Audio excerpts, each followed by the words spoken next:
The NFL draft began last night in Detroit, and after a lot of questions about what the Patriots would do with the third overall pick in the first round, they stayed put and took their needed quarterback. North Carolina's Drake Maye was the selection at 3. Oh, it's a blessing. I'm blessed. I'm usually a man a lot of words. It left me speechless. So I'm excited to be here tonight. And Pats Nation, let's go, man. Let's go. Pats Nation. That was Maye with ESPN. The draft continues tonight. The Patriots currently hold the second overall pick in round number 2. ESPN is also reporting that the Patriots and Minnesota both spoke to the Chargers leading up to the draft about a possible trade for quarterback Justin Herbert. Both teams were quickly turned down.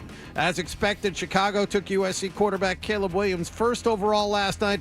The Washington Commanders took Heisman Trophy winner Jaden Daniels second after the Patriots. Arizona selected Ohio State wideout Marvin Harrison Jr. fourth, and the Chargers got Notre Dame tackle Joe Alt fifth. The Bruins and Celtics had last night off. They both play tomorrow evening. Bruins will visit Toronto, leading that playoff series 2-1. The Green will be in Miami even at a game apiece. And the Red Sox lost to Cleveland yesterday 6-4. They lose 2 out of 3 to the Guardians. Jose Ramirez a grand slam for the winners. The Sox go 4-2 on their road trip. They're back at Fenway Park tonight to play the Chicago Cubs. Sports Hub headlines are brought to you by Rodenheiser Home Services, your trusted local expert for all your plumbing needs, from bathroom and kitchen fixtures to leaking pipes, water heaters, and more. Visit Rodenheiser.com to schedule today. I'm John Wallach at Boston's Home for Sports, 98.5 The Sports Hub. Your next update at 6:30. You want to talk sports? We want to talk sports. Squeeze the chicken and open the mouth. It's like we were meant for each other. This is why you need us. 98.5 The Sports Hub. Fred, hello. Hello. Hello. Mm-hmm. Hello. Hello. Hello. Hello. He's naked. He has a sword. Let's talk about cheese.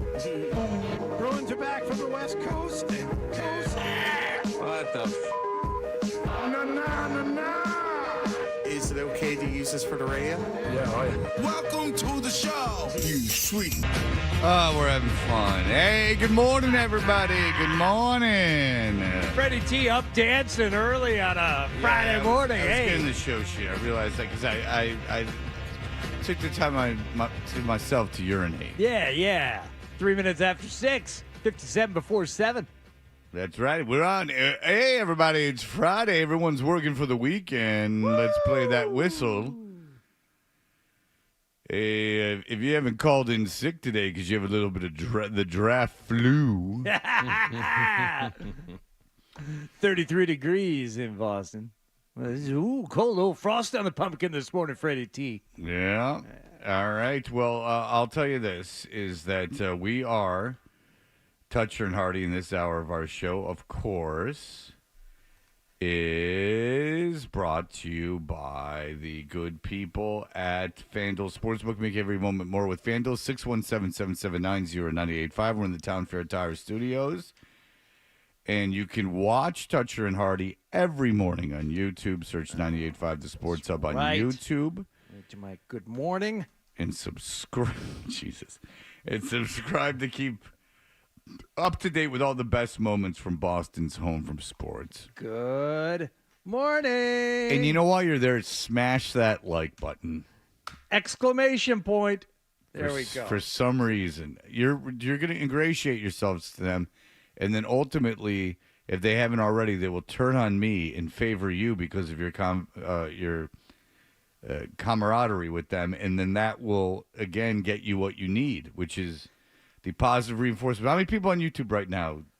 Let me guess. 174. Whoa! That's a record for this hour. Jump. Wow. That's a record. Usually they're like 6. That's more than 99% of podcasts get. Wow. So we're really cooking. I'll have things come up. I think I've told you this already on my YouTube thing when I'm before I take a nap. And I'll look at it and I'll go, huh? What is this? And then I'll see it has literally 3 views. And it's been out for a day. And I'll go, that's got to be very demoralizing. If you're doing something and you put it up and then there's really only 3 people. And I don't know why it's in my algorithm. Like it comes up on the side when I'm watching another video. I guess anything having to do with feet just automatically comes across my desk. Yeah. All right. Well, the NFL draft was yesterday, and the grades are in. People very excited about Drake May. I didn't even realize until this morning that Bill Belichick, because I won't watch Pat McAfee because he's terrible. He is. He's terrible. But I forgot Bill Belichick was on, so we'll have audio of that later in the show. He was, for what I heard since I found out, very boring. So we all forgot sitting in our post-show meeting yesterday talking about, what we're going to do today and this, that, and the other thing. Not one of us, if anybody remembered, they didn't bring it up yesterday. Anybody remember that Belichick was doing the McAfee thing? And it wasn't until the draft had already started and I saw something, because that's the great thing about watching the draft. If you want to know what's going to happen, just go on Twitter, and the TV show is ruined for you as you're looking at Twitter. But somebody posted a Belichick thing. I'm like, oh, yeah, where is it? Like, how do you find it?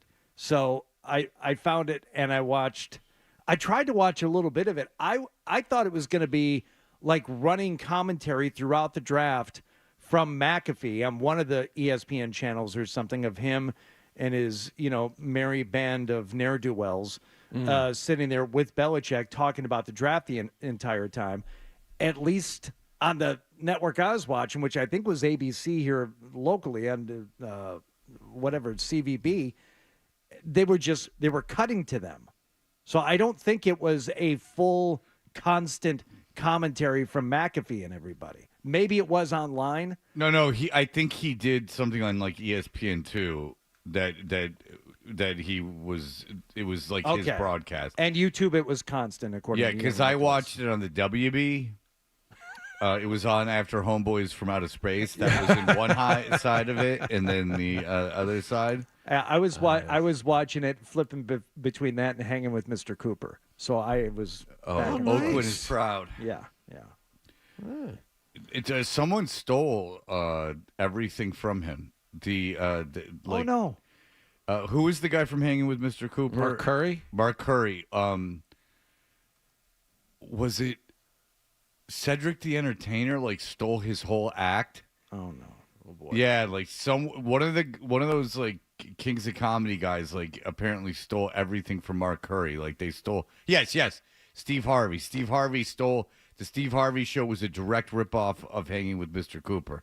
He played like a teacher, like everything. Like so, Steve Harvey not well loved in the comedy community because you don't see Mark Curry very often. No. Well, he had a terrible accident in 2007. An aerosol spray dispenser had fallen behind a water heater, exploded, and he was in that room doing laundry at the time, and he suffered burns on more than 20% of his body. Well, that's terrible. Well, that sounds like you would still be able to do comedy. I mean, Richard Pryor set himself on fire smoking that cocaine. Yes, but he did it in a very wacky way. There's nothing wacky about a spray can blowing up. If you think about what Richard Pryor admitted to, and he never talked about how he had sex with Marlon Brando live, which is true. I didn't know that. You didn't know that? No. Oh, yeah. They had a sexual relationship. Wow. And not allegedly, they had a sexual relationship.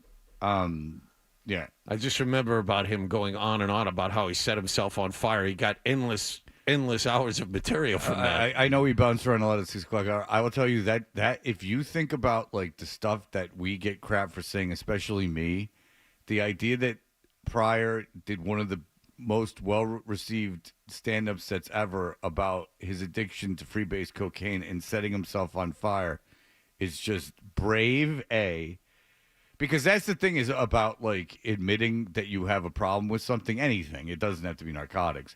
Is that there's this like, I was telling someone this yesterday, there's like about 3-4 weeks of goodwill. And then it's go time. and then it's gone, completely gone. And then people are just constantly pointing to your foibles. Yeah. So there is this idea that like, oh, good for you. Like if someone posts something online, everyone's like, good for you, but behind their back, they're saying terrible things. Yeah. No, but Pryor got out in front of it. I suggest, still going through with stopping if you feel the need.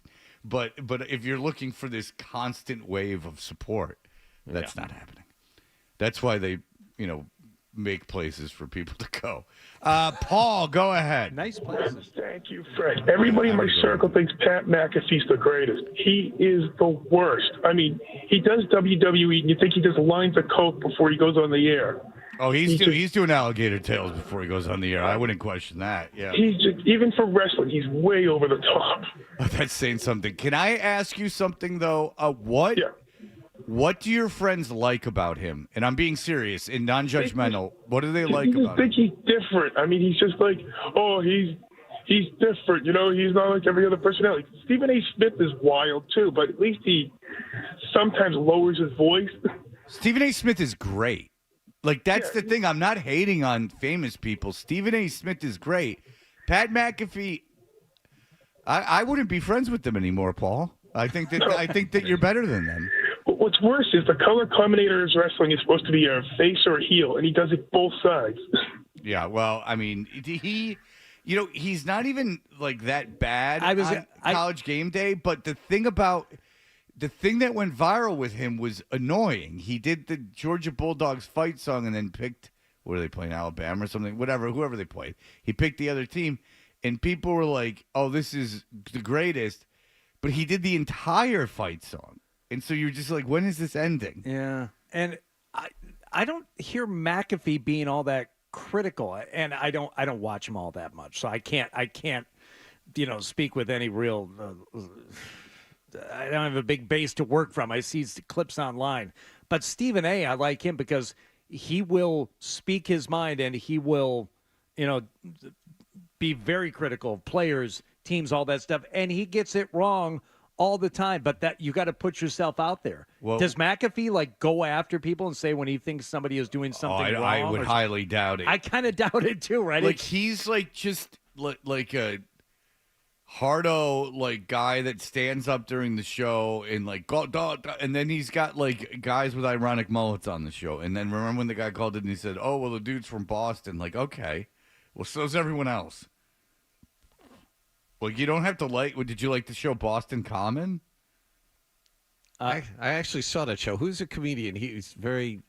They had him on. He was also on another show. Oh, that's gonna bug me. No, but I do like the movie Nothing in Common with Tom Hanks and Jackie Gleason. And you know what, Fred? It had an identity crisis, that film. Was it a comedy? Was it a drama? Was it a romantic comedy? There's a lot going on. Anthony Clark was in the other show that was syndicated. Was called.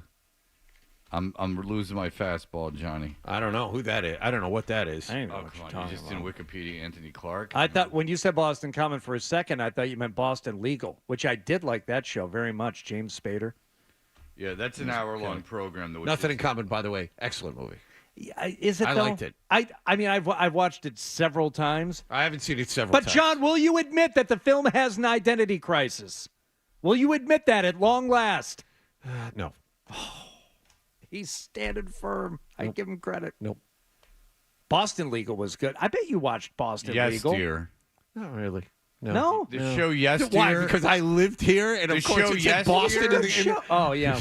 Go ahead. With Mike O'Malley, the show Yes, Dear. Oh, yes. I remember that. Yes. Yeah, thanks for having it at the top of your head. No.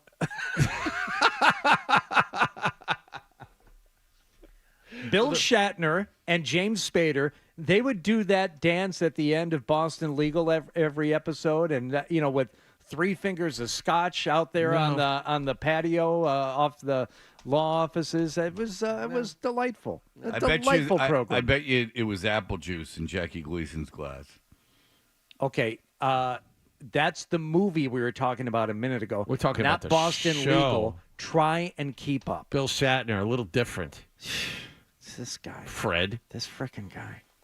I was just remembering Jerry Van Dyke in Yes, Dear as Big Jimmy Hughes Sr. Okay. All right, gang. What are we going to do when we come back, Hardy? You tell me. I mean, it's going to be draft fever today. And by the way, Bob Kelly, comedian Bob Kelly, is going to hang out for a while, as long as he can stand the heat in the sweat house. But go ahead. We're gonna go through the draft, the first round of the draft. That's what we're talking about. I'll break it down for you. Okay. Tim Conway was on yesterday, so you know it was good. And guess who played his wife? Carol Burnett. Not bad, Vicki Lawrence. Oh, okay. Close enough. Two people that are wildly unfunny. But I did used to play with myself to the Vicki Lawrence show. That's well gone over material. We've said Yeah, that. Yeah. What Good John, morning, everybody. All right, so we'll be right back. You're listening to Toucher and Hardy on the Sports Hub.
office, in your car, in your footy pajamas, this is how Boston sports fans start their day. I bet you're just jealous. Toucher and Hardy on 98.5 The Sports Hub. Did you catch a game last night?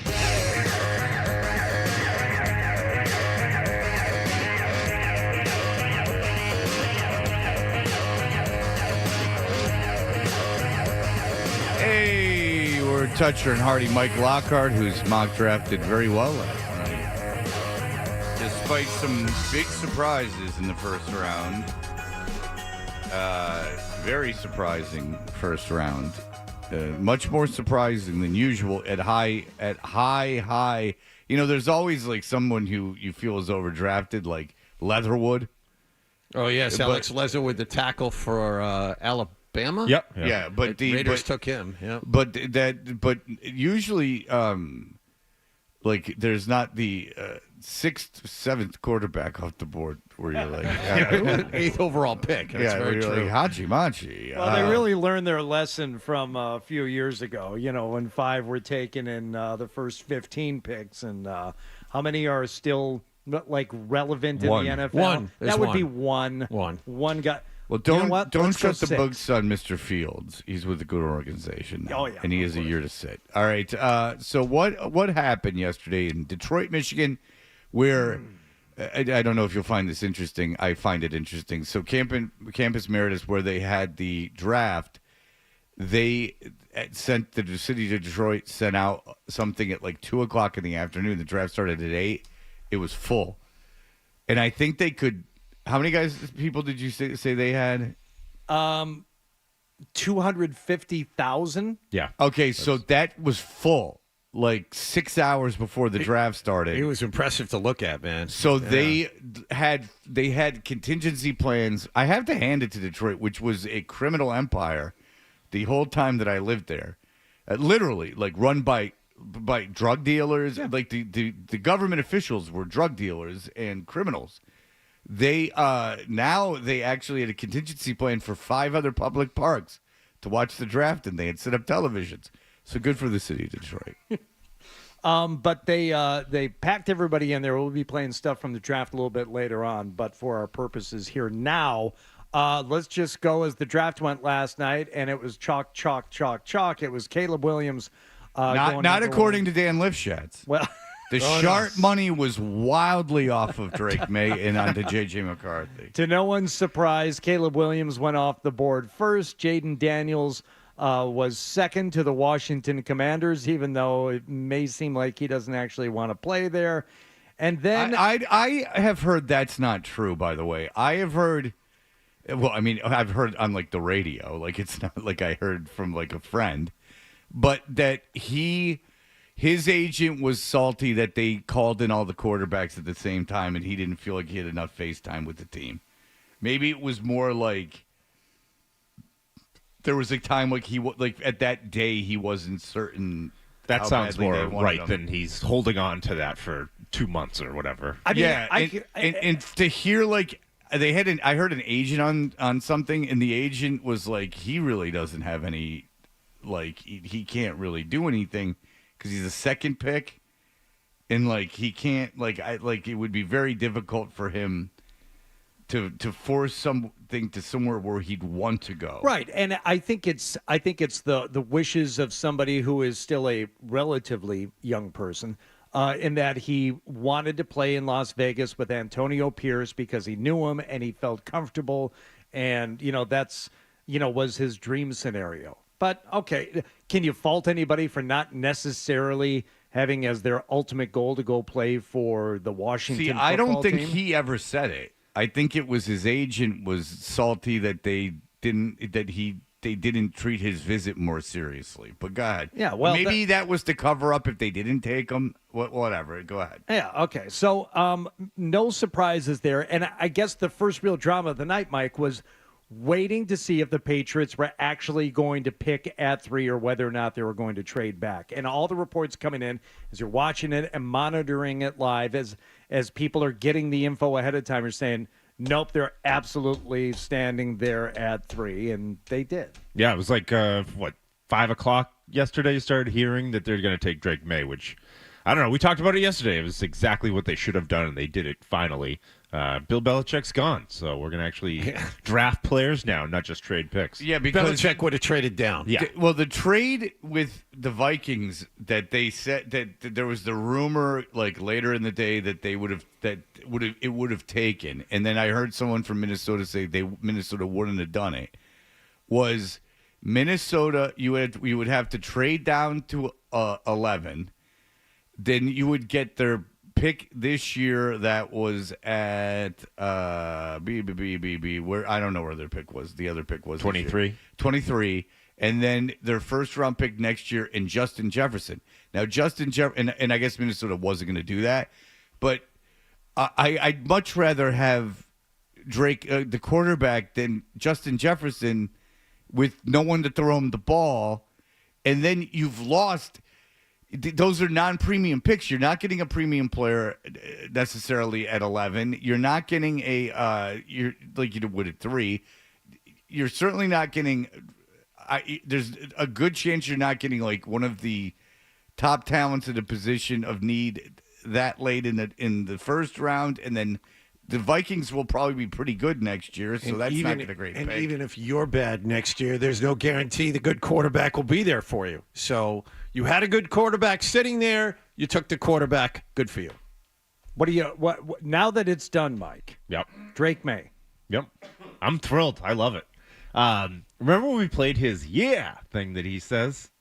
I noticed that again yesterday. Oh. He answers every single question. Yeah. Okay. So that's gonna get annoying, but. I love the pick. I mean, send him on time. Sit him down for like 8-10 weeks. We had that. Yeah, I think was it's in wide orbit. That was so long ago. I know. I totally forgot that was Drake Maye. And you're saying it's the Ryan Lochte of the NFL? Yeah.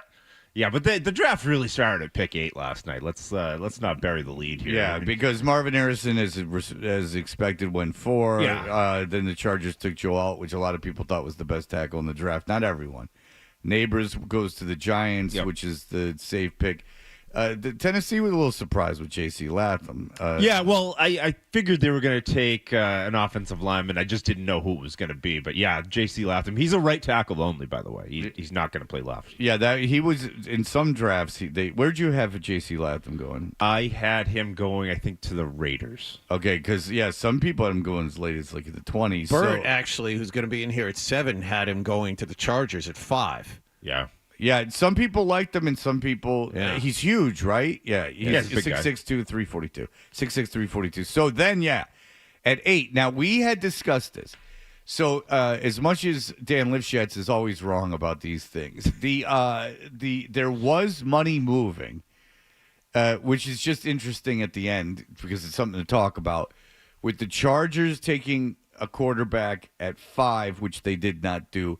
And then the Falcons taking a quarterback at 8. Now, we discussed this a couple times on the show, and my thought was, okay, the Chargers, I guess, Harbaugh's crazy. He loves J.J. McCarthy, you would think.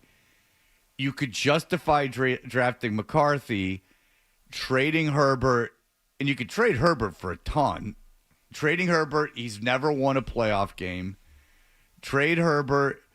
And they go. There was a lot of dead money, but at least you could make the scenario. Teams actually approached the Chargers about Herbert, including the Patriots. Oh, good. All right, so I didn't know that. So at 8 though, the Falcons, the money was moving around for the Falcons to take a quarterback at 8, and I think everyone went. You just gave Kirk Cousins a 4-year deal. Conceivably, you're a playoff team. You're in a terrible division. Like you should be really a playoff team. You've drafted offense for how many years in a row? Pitts, the wide receiver, I forget his name. You've got the running back. You've got Lindstrom, the guard. They have gone offensive picks for the last 6-7 years. So at 8, so J.J. McCarthy sitting there at 8, but you could trade that pick, trade out of 8. The Atlanta Falcons take Michael Penix Jr. Much to the delight of people who've seen Michael Penix play one time. Calvin Ridley, Chris Lidstrom, Kyle Pitts. Let's see, it's Drake London. Is Drake the, London, is, yes. is the Yeah. wide receiver you're thinking of. Yes. I was up late last night, so excuse me if my brain No, stopped. Well, how I dare you understand, not but know you're that. right. Well, offense everywhere, Yeah. and they took Penix. Yeah, there's 2 draft grades in this first round from everyone that are terrible. And it's What's the 8. other one at 12? Yes, it's Knicks. And yeah, so that's one of the most inconceivable picks I can recall happening in the first round. So according to ESPN, the pro comp from one analyst is Tua. Okay, that's not a I don't terrible see comp. that at Because all. they're left-handed? Yeah, he's got a much harder ball that he throws than Tua. He's very different. Yeah, And he's not as mobile. Tua's not that mobile. All right, very but Penix is pretty mobile. The post-draft Penix is mobile? Very, yeah. The post-draft analysis is what we're all sitting here talking about. He is now the succession plan in case Cousins doesn't return to form after suffering a torn Achilles last season. Well, good that you gave him all that money. And overall value, major reach. Tough to criticize the franchise for drafting a quarterback that they see as the future of the franchise. Penix has the traits to succeed in the NFL, but he is the 6th quarterback on the board. This feels early. Oh, and 8 overall? Yeah. Wow, going way out on a limb there. Jeez. Well, the Ringer Just a gave it smidge. the Ringer gave him a D-, which is unheard of in these draft analysis. Like they're always, Mike, they're always like at the lowest, like a C. Yeah, because nobody wants to admit that they're wrong, Yeah, and then if you give it a D-, he ends up being good. Yeah. But even, I mean, he's not playing. No. So, like, I don't know when he's going to play. They gave Kirk Cousins a lot of money. Is there like a huge out in that deal, like 2 years in on that? I or can't something? imagine Cousins would have taken that. Yeah.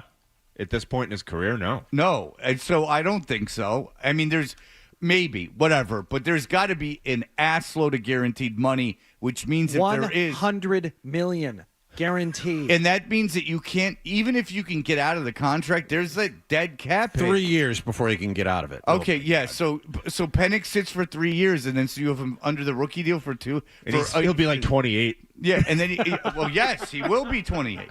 That's the thing. He's going to be almost Not 30 20 before he not starts 24, playing. Not 25. Jesus. So yeah, he'll be 24 when the season starts, and then so 24, he'll be 24, 25, 26, 27. He'll be 28 years old when he starts playing NFL football. Yeah. But you have a backup. Oof. Yeah. For 3 years from now, as soon as you get done paying the $100 million guaranteed to your $180 million 4-year quarterback. It's the shocker of. You could have the best defensive. night. You could have had any defensive player you wanted. You could have had literally any defensive player you wanted, or you could have traded down. I mean, maybe, yeah, but you have to figure Minnesota would have wanted to trade up. Yeah. So again, what were the big pre-draft needs again for the Falcons going into last night? Defense, edge rusher, linebacker, defensive line. Everything on the defensive side of the ball, and it was all. I mean, talk about going and being consistent. Just these teams around the league, all offense in the top 11 picks last night. Yeah, Was it 14? Yeah, all the way out to 14. Not a defensive player taken almost in the entire first half of the first round. Yeah. All right, let's break, and then when we come back, we'll continue to discuss what out in the draft, because there was another pick that raised a lot of eyebrows. It wasn't as shocking as Penix to Atlanta, because it was a team that was going to take a quarterback, that was rumored to be taking a quarterback. And then there was a very savvy trade by Joe Douglas. How many spots did he move down? One, and he Okay. picked up some 4th round picks. Don't worry about it. Got it. I mean, now the 4th round belongs to the Jets. But they got. I'm very glad they didn't take Brock Bowers because I'm sure everyone's concerned with my thoughts on that. All right, so we'll be back here. The headlines. Sports Hub headlines. Patriots kept the 3rd overall pick in the NFL draft, and they took a quarterback. At number 3, they took University of North Carolina QB Drake Maye. ESPN is reporting the Patriots and Minnesota both spoke to the Chargers recently about a possible trade for quarterback Justin Herbert. Both teams were quickly said no. Both teams were quickly told no. Bruins off until tomorrow night when they go to Toronto. They lead that playoff series 2-1. Celtics next game is tomorrow night in Miami. That playoff series even in a game apiece. And the Red Sox lost in Cleveland yesterday 6-4. Cutter Crawford will start tonight at Fenway Park against the Cubs. Sports Hub headlines are delivered by Service Credit Union. They've teamed with Charlie McAvoy to defend New England's heroes. They're raising $200,000 to cover cancer screens for Mass and New Hampshire firefighters and heart screens for Mass and New Hampshire police officers. Get details at servicecu.org/73. I'm John Wallach at Boston's Home for Sports, 98.5 The Sports Hub. Your next update at 7 o'clock. Marchand back of the net. Shoots, he scores! This is Brad Marchand. Every Bruins game on 98.5 The Sports Hub.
Yeah, Mitch. Yeah. It was, he's an adult. Yeah. Here we Oh, go. he's a real dolt. Well, he seems like a nice enough guy, but we did pick up on the fact a couple of months back that during his interviews that Drake May says, yeah, a lot. Yeah, it was awesome. Yeah, no doubt. Yeah, Mitchell. Yeah, Mitchell. Yeah, it was, yeah, the Bears shoot,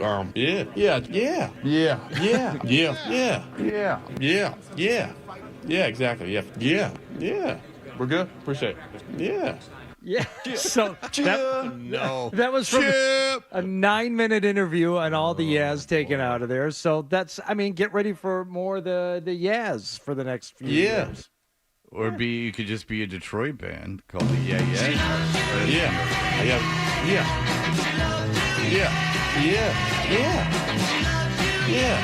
Oh, yeah. Oh, when John Lennon used to put his fist in his wife's face. Oh, Fred.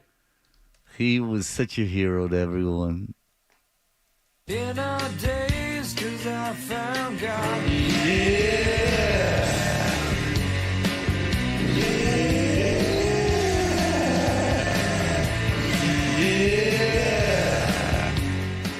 Who's that? Who's that? Only one of those bands had someone tragically die. One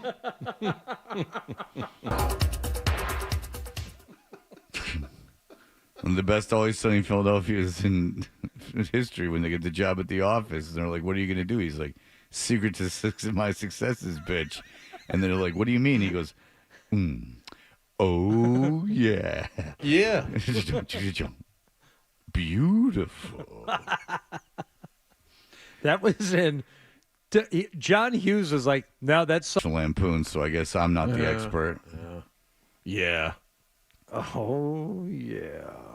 No, you're right, Fred. Produced and directed by Herbert Ross. Look at you. Oh, screenplay written by Jim Cash, who is an alum of Michigan State University. Yeah. That's right. Thanks, Drake. You just knew that off the top of your head. Yeah. No, don't do that. Don't ruin. Don't pee on the Mona Lisa. Yeah. You know, Drake was in the green room. He really went all out with his family. They caught a 6-foot sap. You can't eat the whole thing. Bring some cellophane to wrap it. Yeah. You hillbilly. Yeah. So, all right. So we covered Michael Penix. He went to a team that didn't need a quarterback and was overdrafted. But much to the delight of people that watched him in that semifinal game and then said they gave up. He was good at Indiana. I actually remember him at Indiana. I remember before he tore up his knee. Because Indiana was pretty good. Yes. He was very good for an Indiana quarterback. Rome Odunze goes to Chicago at 9. That's no surprise. Then Joe Douglas sprinkles a little magic, and the Vikings get their quarterback. J.J. McCarthy is planning. The plan is to sit him behind Sam Darnold for a while. Right. So the move up, and Fred, you and I were talking about that today as the Jets traded with Minnesota in order for. Minnesota wanted to move up and get J.J. McCarthy and ended up giving up. It wasn't immediately available last night. It was a 4 and a 5, and in return, the Jets gave up like a 7th-round pick or something like that. Okay. It's shuffling. But the shuffling is that I would imagine when you make that trade, you go, who are you taking? Sure. And then they go, we're going to take J.J. McCarthy, and the Jets said, okay, well, that doesn't affect us at all. So yeah, we'll trade down a pick, and then exactly. And then the reason they make that pick is because obviously Denver would be willing to trip, and you just got to make sure if you're Minnesota. Minnesota probably had an orgasm when they found out Michael Penix got taken by Atlanta, and then they figured, okay, well we'll move up. We got to move up one slot, and then they move because they know Chicago's not taking a quarterback, and Chicago's most likely not trading on that pick. Because Odunze is still on the board. J.J. McCarthy goes 10th. The Jets take a tackle from Penn State that everyone likes. Now we get to number 12. Now, the Broncos, it was rumored they needed a quarterback. Broncos was a team that could trade up to get J.J. McCarthy, but here we are. Not only are Drake May, Caleb Williams, Jaden Daniels, and J.J. McCarthy off the board, but wouldn't you know, Michael Penix is off the board. And Penix, some people had behind Bo Nix. Not everyone, but some people did. Not everyone, but some. Then here comes Denver, and they are sitting at 12, and they say to themselves, let's not do anything. Let's just stick right here and take Bo Nix. Which is another, and I know these grades don't matter for 4 years, and Bo Nix might become, I mean, I don't know why I have to say these things. He might become a very good quarterback. Let's be honest, probably not. But nonetheless, I heard a guy actually say Bo Nix in the right situation could be the best out of all of them. Okay. And he's only 24. And in like he didn't go play baseball for 3 years. Like he's 24 just playing football. They didn't trade down. They didn't do anything.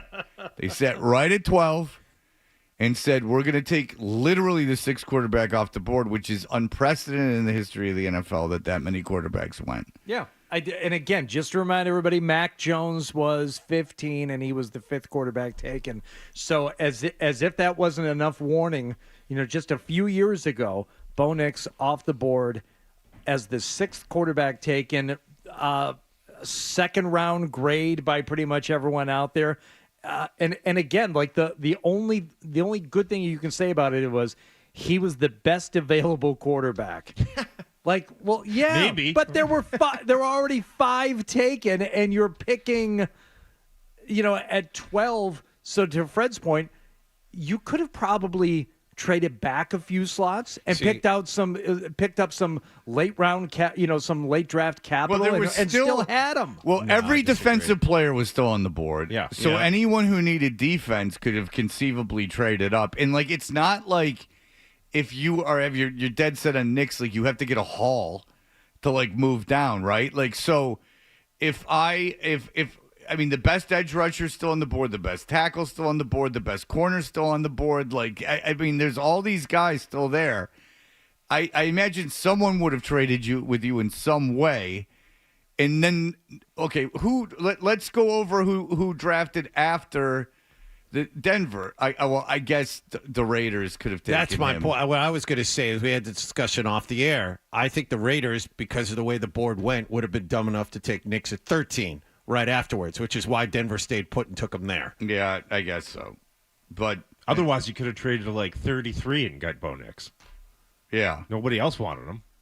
Yeah. I'm not positive the Raiders would have taken Bo Nix. Their starting quarterback is Aiden O'Connell. He's backed up by Gardner Minshew. I think they would have. He's not backed up by Gardner Minshew. Their starting quarterback is Gardner Minshew. Okay. He's there for 2 years. Who played well last year. Until the end, yeah. But if you want your quarterback of the future, Aiden O'Connell isn't it, and Minshew isn't it. And neither's Bo Nix, most likely. Exactly. We all agree Bo Nix was wildly overdrafted. My point is the way the board went, I think the Raiders would have taken him I at think the 13. Raiders wanted Drake May, and I think that they weren't. Look, I think the Raiders were in a position that they were comfortable taking, that they were comfortable sticking with Gardner Minshew, and I think Aiden O'Connell is going to be a backup quarterback. Sure, yeah. I mean, he's just going to be a good backup, a decent backup quarterback for his whole career. But you're right. I mean, maybe they felt they had to stay there. But I mean, you literally could have gotten any defensive player on the board until 15. That's the scary thing. No, they were really good, right? Great defensive talent. All of them who didn't get picked until pick 15. Yeah, I mean, someone had to be players. good. Yeah. I mean, you're going to tell me there was no good defensive players All in the of draft? them. I mean, this is another period of time we can spend on this, but the fact that a defensive player didn't go until 15 is ridiculous. Well, there's edge rusher is one of the most important positions in the NFL, and corner is one of the most important positions in the NFL, and you could have gotten any one of them in this draft. And you mean to tell me there's not one edge rusher or one corner in this draft? You could have taken either one of the top two at each position there, and you would have hit. And good news for the Patriots, who all of a sudden are flush with possibilities early in the second round because everyone else got bumped down. And by the way, White, the white cornerback, Cooper the first DeJean. one since Jason Sehorn, the first white corner in the history of the world was. Well, he not may taken. end up playing at safety. We'll see. He can play all over the place. They can't do that. No. Why can't there be a white Just corner? give us one start. Yeah, just give us a white corner so when we play Madden, there's one.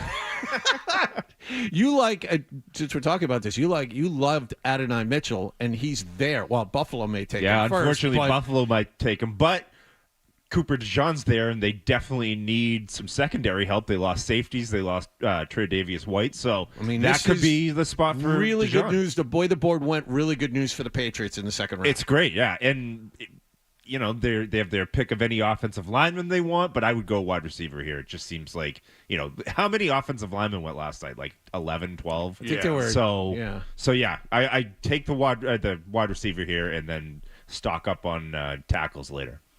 Yes, yeah, there was a huge run on offensive linemen last night. This was such a deep draft for offensive linemen.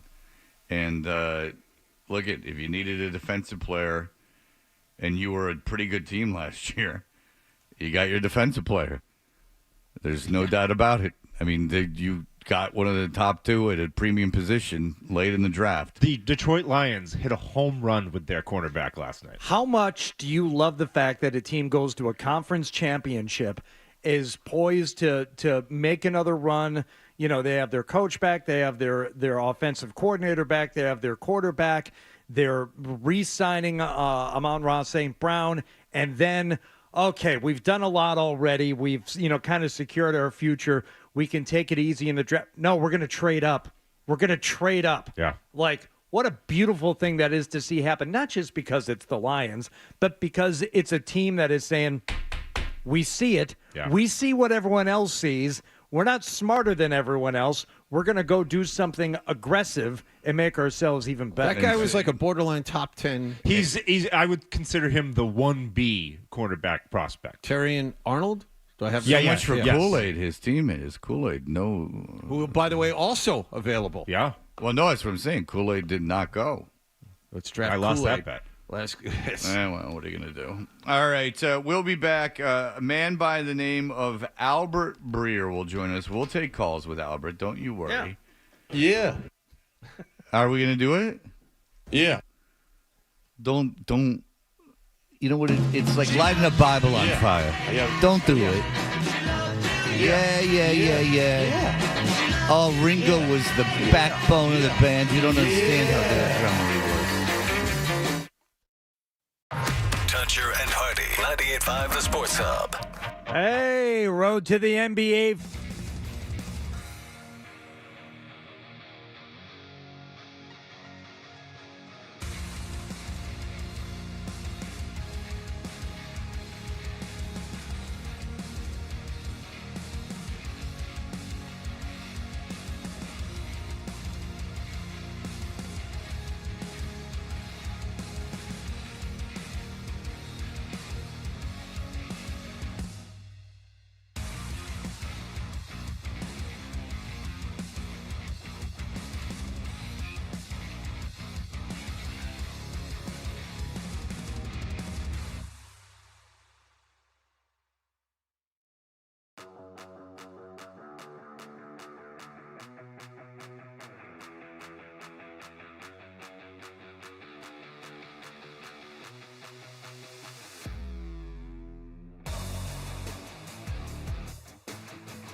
likely turned down. As expected, Chicago selected USC quarterback Caleb Williams first overall last night. The Washington Commanders then took Heisman Trophy winner Jaden Daniels second. After the Patriots, Arizona got Ohio State wideout Marvin Harrison Jr. fourth, and the Chargers got Notre Dame tackle Joe Alt fifth. The shocking picks last night, Michael Penix to Atlanta at 8 and Bo Nix to Denver at 12. Bruins and Celtics both off until tomorrow night. The Bruins visit Toronto, leading that playoff series 2-1. Celtics will be in Miami even at a game apiece. And the Red Sox lost in Cleveland yesterday 6-4. They'll play the Cubs at Fenway Park tonight. Sports Hub headlines are brought to you by WellPoint, formerly Unicare. They've teamed with Charlie Coyle for First Responder Fridays. So do something kind today to thank our amazing first responders for keeping our community safe. Thank you. I'm John Wallach at Boston Home for Sports, 98.5 The Sports Hub. Your next update at 7:30. To go to 3 minutes, Jalen jumps the pass. Every game Up top, Pasternak, here it comes. is one step closer to the goal. The steal, flies over Grayson. This is the home of the Bruins and the Celtics and their road to the playoffs. Boston's home for sports, 98.5 The Sports Hub. Now, more Toucher and Hardy on the Sports Hub. Hey, we are Toucher and Hardy. Our show is brought to you by FanDuel Sportsbook. Make every moment more with FanDuel. You can watch us on YouTube every morning. Search 98.5 The Sports Hub. You never even thought of doing I don't know what's up. Oh, the that's Crash Test Dummies. He's saying that's right. Yeah, I was trying to. Yeah, but you just put you can stretch it out. Or just Gary Tango, yeah. That's where I thought you were going at first before you did the different bars there. Yeah. This kid, I like him. Yeah. Does he have terrible gas? I wonder if he'll speak in my class. Yeah.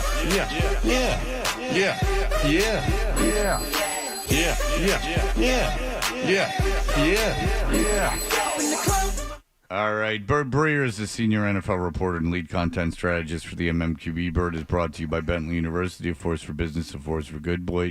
Bert joins us live in studio this morning. Hello, Bert. Hey, guys. What's up? Hi. Bert was stayed in the city last night, so he's very fresh. I don't know if fresh is the word I'd use. Well, you got as much sleep as any of us. I feel okay. I was just going to say, we're all on equal footing here. Fred kind of looks like crap right now, so I'm not on the same page as him. No, No.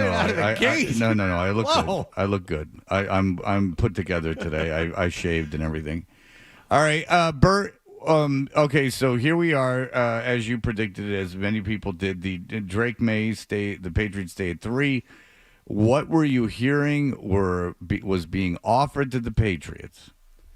Yeah, they had substantial offers over the course of the last week, really. And I think what was interesting about it to me was, you guys know the Jimmy Johnson draft chart. So I think the offers were commensurate to what you would see on the draft chart. And they wanted the quarterback premium and then some, and I don't know how serious they were ever about moving the pick because they really love Drake Maye. And I think one of the interesting questions to ask, and I know this was asked internally with them, was look at the two teams who want to come up.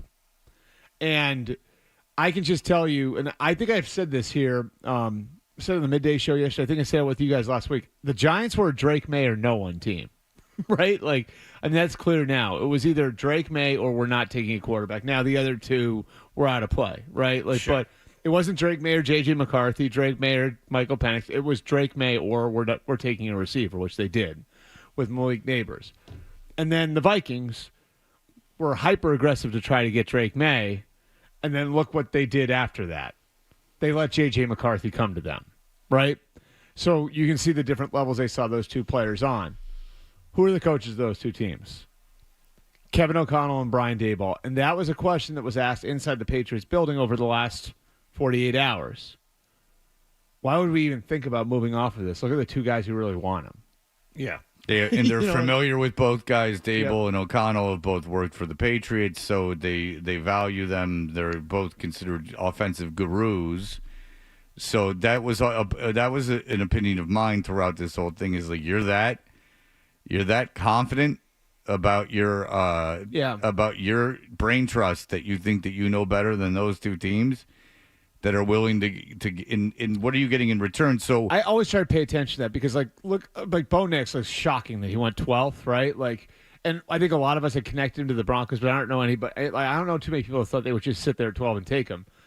But the more I thought about that over the last couple of days, right?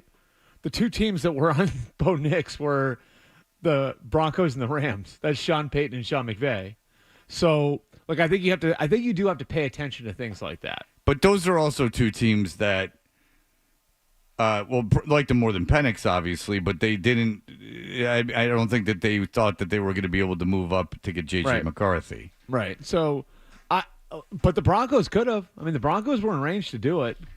Yeah, they were in range to do it. Okay, so so I heard a guy from Minnesota saying that the Vikings wouldn't have done it. But what he had heard is that the Patriots wanted 3 first-round picks and Justin Jefferson to make that move. Did you hear anything similar to that? I haven't heard that specifically, but that makes sense to me because I know the Vikings were willing to put the 2 first-round picks this year, 11 and 23, and a first-round pick next year on the table for him. Yeah, which is not a good deal for the Patriots, in my opinion, because you're losing value on one of those picks, so one of those picks is a loss for you. You do need more. The quarterback premium he was talking about. Right. And I'm wondering, though. But people say 3 first-round picks, but you realize one of you're those moving one you're down. losing. You're moving one You're down. losing You're one. getting 2 for moving one down. Yes, Yeah, exactly. yeah. So there wasn't a Godfather deal once the Patriots were on the clock. That was speculated, too. Once the Patriots are on the clock and it was official, May was there. Yeah, the thought was someone was really going to call in those 10 minutes and try and knock them over. No, and I mean, the Giants were in touch with them. The Vikings were in touch with them. And I'm going to do a little more reporting on that today, John. But, as far as I could tell, I know in the morning no one was close to what the Patriots wanted. And that they were resolved on, we're going to stand pat and take a quarterback unless something materially changes, and nothing changed. I mean, and they talked to those two teams during the day, and those two teams were supposedly coming up. And again, I think we've talked a lot over the last few weeks about, well, if you're so sure, right? Mm-hmm. If you're so sure, then why are you taking calls? They turned down really good offers, so they were pretty sure about this one. And really good offers where, I mean, look, they could have taken Minnesota's offer and gotten J.J. McCarthy. Yeah. You know what I mean? Yeah. That if you look at the way that things played out, they could have taken Minnesota's offer and gotten J.J. McCarthy. And I think as the last few days played out, and you guys know this, I'm on the phone constantly. And when I did my mock, I had McCarthy falling to the Vikings at 11. That's because over the last 2 or 3 days, the Vikings became more convinced and other teams in the league became more convinced that McCarthy was going to fall right through, that the Giants weren't considering him, which wound up being the case. And the Giants were super hot on, like you said, on Drake May. Yeah. Do you think Drake May, at the end of the day, had more interest in him than Jaden Daniels? See, I think they're different players. It's hard to compare the two because I think Jaden Daniels is much cleaner. He's older. The thing is, you're going to have to do certain things to accommodate him to get the most out of him. You're going to have to change who you are offensively to some degree to get the most out of him, and you have to play him a certain way. And that's not to say he's not a really good passer, because he is. That's what's special about him, is he can do both, right? Mm-hmm. But to get the very most out of him, you're going to have to play offense a certain way. And some teams are willing to do that. Other teams aren't. The Commanders started to telegraph it. They hired Cliff Kingsbury, right? And then they go and they sign Marcus Mariota as their veteran quarterback. So you started to see the pieces come into place where it's okay, they're building a different type of offense. But yeah, I mean, there were teams that thought Drake was the second quarterback, no question. And I just tell you this, and you guys remember this, and this goes back to the fall, if you had asked me in October, November who the second pick was going to be, I would have told you Drake. And if you go back to August, I think there are teams that would have said it's nearly a sure thing Drake's going to be the second overall pick. Now, Jaden Daniels had an incredible year. And a lot of teams believed that Jaden Daniels' tape was better than Caleb Williams' tape last year. So Jaden Daniels did so much to put himself in position to be the second overall pick. And Drake Maye, I think in the end, though, I said this on TV last night. I think one thing that's so interesting about this is Drake Maye went through a lot of the same things that Justin Herbert and Josh Allen did their last year in college. He lost his coordinator. He lost a lot of pieces around him. He had a number one receiver going through an eligibility issue. And I was texting with somebody over there this morning about what sold them on Drake Maye. And one of the responses I got was it was his absolute refusal to blame anyone else for anything that happened last year in North Carolina.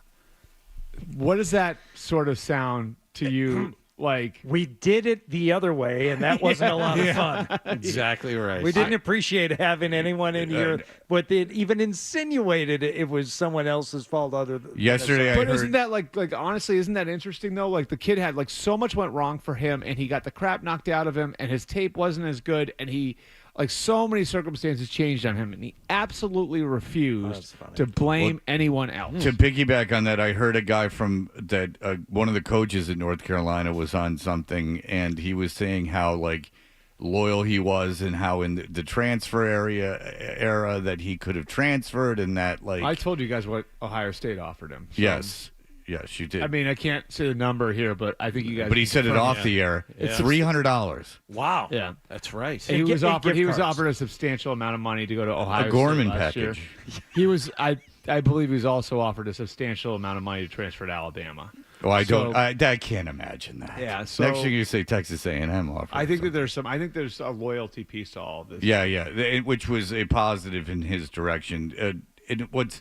There's just two things that I thought were interesting that people were getting knocked on in this draft with quarterbacks. One was Drake Maye staying at North Carolina, which I thought was a positive. And two was J.J. McCarthy playing within the offense of Michigan, which I thought was an interesting knock on him. They won a national championship. Right. Like, he didn't bitch about not being able to throw. He didn't. No, I think there's some unselfishness to McCarthy, too. Yeah, no. This is not this is just the two things I didn't understand that were knocks on top quarterbacks this year was Drake Maye staying at North Carolina and J.J. McCarthy playing within that offense because he was asked to do something and it worked. They won the national championship. Well, there was a very good offensive line and they had running backs. Okay. Well, they won the national championship. They didn't win it despite him. It doesn't make sense when that becomes a knock on McCarthy himself. Most of the analysis I heard was that it just presents more unknowns with McCarthy. Which is fair. Yeah, which is I think the fair criticism of McCarthy was you'd like to have seen more. You'd like to have seen him playing from behind more. You'd like to have seen him in third. Yeah, but those are all good things that he wasn't in those situations. But he also was, to my knowledge, a very good third down quarterback. There's a lot of things about McCarthy that I thought he was unfairly knocked for. But look, everyone loves Penix because they watched the one game. I was going to ask, but maybe we should wait till the other side. The other side, maybe the top of the hour or the bottom of the hour. Mike Thomas did not like that talk, and I agree with him. That's true. Top and bottom of the hour? He didn't like other side and top. He didn't hate it, but I agree with him. I think that I do agree with him because no one else talks like that outside of radio. What, top and bottom of the hour? Yeah, like I'm not insulting you. I'm saying that like I just always thought Mike Thomas had a point. Oh, it's like bringing jargon on the air. Like who? Like bringing jargon on the air. Like just like it's like inside radio stuff that jargon. Sounds like jargon. Something else that people say all the time on the radio and they never say it in daily life as well. We're going to do this as well. Like no one says that. No one says that in conversation. But do people screw up, infer, and imply? Yeah. Oh, thanks. Other people do that? That's nice. Thank you, Drake. All right, we will be back in just a moment. Stay tuned for more Toucher and Hardy on the Sports Hub.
Great detail about all his alma maters and the money's pumping into them behind backdoor channel. That's right. Whatever it takes. Whatever it takes to get those teams winning. Can you write any of that off? I mean, I know it's all from your personal, vast wealth, but I mean, is that just money you're like, fine, spend it, I don't care? On what? When you're funneling money into your favorite schools? Well, I think it costs like something like $13 million for us to retain our roster last year at Ohio State. So I'm all for I'm all for the allocation of those funds. It's fun. I love the way that there's not even a little bit of a hint of just a hint of the kids doing it for fun. No shame at all anymore. Yeah, I can't wait until now that I like Virginia can just have the state pay them, so our tax money can go to the kids, which is the way I maybe I'm wrong, but it sounds that way to me. Okay, what I'm going to ask you something that you are going to it's going to blow your mind. What do you think was outside of, let's take Caleb Williams off the board? What do you think the best pick in the first round was? Ooh. The best pick in the first round, and I'm going to delay while I pull the draft. That's okay. Order up. Yeah, take your time. There is a correct answer, though. What? Okay, I'll ask you this because you can do it off the top of your head. Worst pick in the first round? I mean, the easy answer is Penix because he's not going to play, right? Like and look, that was rumored, and I didn't believe it, and I think to some degree, neither did I. I think that and I had like 3-4 people over the last 24 hours say to me, like, you keep hearing the Falcons like Penix. And I thought, like, so my personal theory was I had heard the owner wanted to get another quarterback in the pipeline because he was so scarred by the last 3 years and fumbling around at quarterback, what happened with Matt Ryan, the failed pursuit of Deshaun Watson, then making them thinking they could make it work the last couple of years with Marcus Mariota, last year with Desmond Ridder, that they were going to overinvest at quarterback. But forgot about Ridder. Yeah, I mean, like, this is like a situation. God awful. You have the 8th pick in the draft. You just signed Kirk Cousins. I'm all for like overinvesting at that position, but I mean, Ridder was, by the way, you took him when Penix was supposed to get taken, right? You took him in the third round. Oh, third round. Okay, Yeah, I thought I got confused with him and the guy from Pittsburgh that they took in the first round. Yeah, My so bad. you know what pick I really liked is, and this is another kind of like Drake May. He was thought of more highly before the year. I like the Jets taking Olu Fashanu. Like, Oh, God. And I'm not kissing up to Fred here. I swear to God. got the eyebrow raise from Fred. That's what I was looking for. I like it too, but an offensive tackle? Come on, No, Bert. because I remember doing? I remember 2 years ago hearing that Woody Johnson did not want Joe Douglas taking an offensive lineman, and it worked out because they got Sauce Gardner and they got Garrett Wilson. But like, being deficient at that position took their season down last year. Yes. And it would be very easy for the Jets to look at it and sign Tyron Smith and trade for Morgan Moses and say, okay, we're set. Let's go get something else.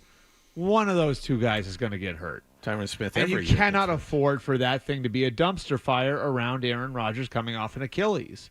And so as much pressure as there was on them to go and get Brock Bowers or go and get Roma Dunze or do something splashy, the sensible thing was always to take the left tackle. And if Olu Fashanu had come out last year, he might have been taken ahead of Paris Johnson, who was the first tackle last year. Now, he had some bumps this year, his 4th year at Penn State, which is why, he wound up being the third tackle taken. But I think, based on all I know about him, I think he's got a chance to be a top 5 or 6 tackle in the league. And now you've taken care of the biggest hole in your roster with short-term answers in Smith and Moses and a long-term answer in Fashanu. So that's one.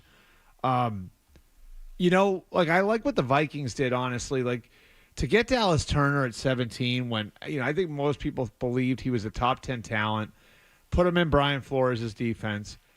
And to be able to do that, where a lot of people thought you were going to be without the 23rd pick because you were going to spend it to go and get a quarterback, and to have the patience to let J.J. McCarthy come to you and not panic. And, like, not only to still have the 23rd pick, but to still have the capital period to move up from 23 to 17, I thought the Vikings did really well, too. And then still haven't. No, that's not the answer they're waiting for. Answer. Come on, think, Bert. Who says that they have the correct answer? Well, I don't know how they I don't know. I mean, like picked up assets to get the player they wanted. Here's another one I really like is Terry and Arnold. There it is. There it is. Yeah. They want. Yep. That's the answer you want? That's the answer they want. Yep. Okay, so the Lions kicked tires on trading for L'Jarius Sneed. Didn't work out. They wound up trading for Carlton Davis instead, who's a good player, but probably on the back nine. Yeah, also his relationship with the Fresh Prince. Yeah. Terry and Arnold is so this is sort of interesting to me. Every year, there's one player that Nick Saban is tells teams this is my guy. Right. The Lions have got him 2 years in a row. It was Brian Branch last year who wound up being a really good player for them, right? And this year it was Terry and Arnold. And so they wind up with Nick Saban's quote unquote favorite player 2 years in a row. And I do think I give teams credit who listen to the college coaches. And I don't know if you guys remember during the Belichick-Saban documentary where Saban was saying to Bill something along the lines of I can't believe how many teams don't call me and don't ask me and how many teams come to our pro day and never approach me and find out what I think about players. I think the Lions, so many things about the way that Brad Holmes and Dan Campbell, for all the window dressing about biting kneecaps and all that. No, Brad Holmes is a tremendous. They've done a really good job. And this is another example of, I think, doing the research on a player and, for them to wind up with another, Nick Saban guy and a guy who can be now you look at it, Fred, right? The premium positions, Amon-Ra St. Brown and Jamison Williams, long-term guys at receiver. Jared Goff, been really good for them at quarterback. Aiden Hutchinson is their pass rusher. Now Terry and Arnold at corner. I mean, and if you they should be good for a long time. And if you looked at deficiencies on that Lions team, Sewell at left tackle. Eventually, when Taylor Decker moves on, one of the glaring holes was Cam Sutton in the secondary for the Lions last year. He's gone. Who do you replace him with? Oh, Cam Sutton's got bigger problems than being a hole in the secondary, I think. Oh, I don't. Does he have other? Yeah, he was like a fugitive this offseason. You don't remember that? I don't remember that. I don't remember that. So hold on. I can't remember exactly what he did because my brain's mush right now. While you're looking for that, I will tell you this: is that Saban? Did you guys see Saban at all on College Game Day before they started the draft coverage? They were out in Detroit. It was Saban and Desmond Howard. Yep. And Saban compared to Belichick, big difference. Saban, as much of a prick as he is, had the ability to turn on a bit of charm. Presents well. Tiny bit. He wasn't funny or anything, but he put on a bit of charm. You can see the recruiter in him, right? The kid who can go into the kid's living room. And well, all I that, saw him in The Blind Side. Did you? Are you a McAfee guy? I like Pat. I'm not. No. You like him personally? You probably know him. I'm not I like Pat. Did you get why he has a show? Because he has access to people. Okay, good. All right. I think that's that a makes huge sense. part of Okay, it. that You makes know what I sense. mean? Because he's awful. I mean, he was smart. I think he was really. I think it's. He's a smart businessman. I mean, the idea, hey, if I can get Aaron Rodgers on, he's going to say a bunch of dumb stuff. He hired, AJ Hawk. What? I'm giving you a thumbs up. You're absolutely right. Yes, the only reason he has that job was his access to Aaron Rodgers, and those morons at ESPN gave him a show that's destined to fail. They didn't just give him a show; they gave him all the rights to the show. Link is he was smart enough to bring in AJ Hawk in, and AJ Hawk's Aaron Rodgers' best friend. There you go. Oh, I thought it was because of AJ Hawk's brilliant takes and constant gregarious speaking. personality. The next time I hear AJ Hawk speak will be the first. Yeah, I only He's just watch there it in for- small clips. I've never heard him talk. It's eye candy. That's all it is. Cam Sutton was a domestic violence I know. issue. I read up on it. I It's saw not it. a- And then disappeared for about a week. But he was gone. Yeah, he was a fugitive, right? Yes, Like a they legit couldn't fugitive, find right, him. yeah. That's true. All right, we've all been a fugitive. So we were at the that was going on during the owners' meeting, and someone asked, if you guys have seen those table situations at the owners' meeting, the coaches' breakfast, right? The orange juice thing. So so Cam Sutton had played for the Steelers before, before he played for the Lions. So someone asked Mike Tomlin, hey, would you reach out to a player like this who's in the situation Cam Sutton's in? And, he said something along the lines of like, I'm going to keep those conversations between me and the people, whatever, stock answer. And then someone said, well, have you reached out to Cam Sutton? And he goes, that's none of your business. Yeah. All right. And the delivery, and I didn't deliver it well enough, but I think you guys. I understand what you're saying. All right, Brian, this is an interesting question. Brian, go ahead. Hey, how are you? Thanks for taking my call. I love the show. Bert, I'm a big fan. So I heard you, I think it was on Twitter, last night you were saying, hey, these guys bring in these young quarterbacks, and a lot of times they'll ruin these young quarterbacks. I think was the term you used. And you used an example of Andrew Luck as maybe an exception to that. So I didn't play football. I don't really know what that means. Could you explain what that really means, like what teams actually do? I'd love to know what that expression really means. Thank you. To wreck a young quarterback is basically to create a bad environment around him, and it happens a lot because typically if you need a quarterback and you're drafting high, you are a bad team. And so in a lot of cases, these players go to situations where the coach is either on the hot seat or he's brand new. You might have an inexperienced coordinator. Those teams a lot of times can go through turnovers, so you might have a revolving door of teammates. You have coaches fired. All these things affect these guys. And, like, if you look at it, like, and I'm not saying these guys wouldn't have made it, but Josh Allen went to a playoff team. The Bills made the playoffs the year before, and clearly Sean McDermott and Brandon Beane had an idea of what they were doing and building around him. Lamar Jackson went to the Baltimore Ravens, who had been a winner for 2 decades. Great defense, great running game. They've hired Greg Roman to be the offensive coordinator. Head coach and GM had been together for how long? Yeah, and Greg Roman put in the offense for Colin Kaepernick in San Francisco and has experience building that sort of offense, and let's go. Patrick Mahomes goes to Andy Reid. His tackles are Eric Fisher and Mitchell Schwartz. He's thrown to Tyreek Hill and Sammy Watkins. Kareem Hunt's the running back. They've got a good defense. I'm not saying these guys wouldn't have made it, but there are very few examples of a young quarterback who went into a situation and overcame bad circumstances. In fact, I think Andrew Luck might be the only one. And by the way, I am convinced Sam Darnold would have been a good quarterback, at least a good quarterback, if he had been put into a situation that wasn't completely screwed. That game on Christmas night, go back and watch the fourth quarter, because the Ravens blew him out, and then Darnold comes in, right? I swear to God, he played the last 8 minutes of that game, total garbage time. He looked like a different player because he's playing for Kyle Shanahan now. Mm-hmm. All of a sudden he's playing faster and the ball's coming out. And I wouldn't be surprised if J.J. McCarthy has trouble getting on the field as a rookie. Well, because he's got Kevin O'Connell now. He's throwing to Justin Jefferson. And I guess they had told you. Well, I guess Justin Jefferson had been talking. Kevin O'Connell had been really talking to Justin Jefferson about what was going on, and that there is at least, you know better than me, but you just mentioned it, so maybe you do.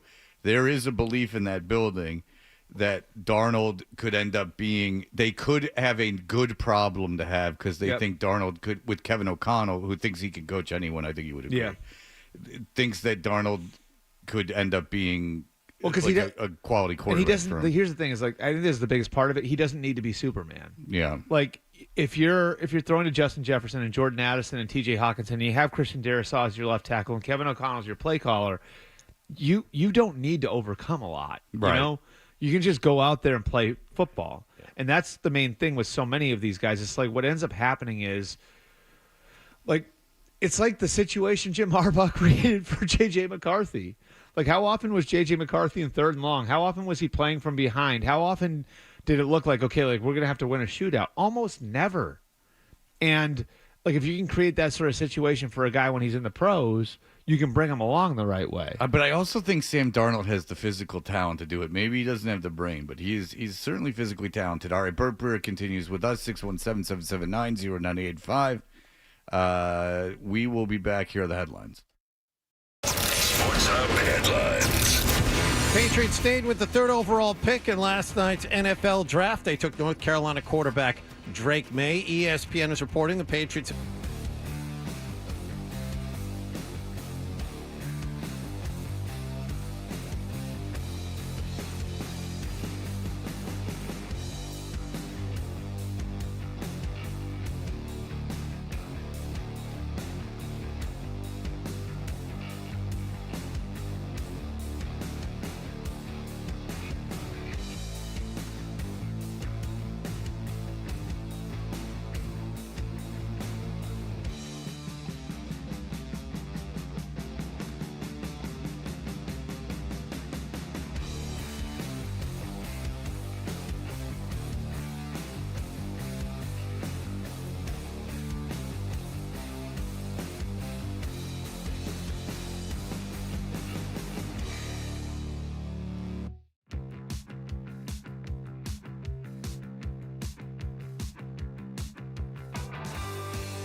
This is how Boston sports fans start their day. I bet you're just jealous. Toucher and Hardy on 98.5 The Sports Hub.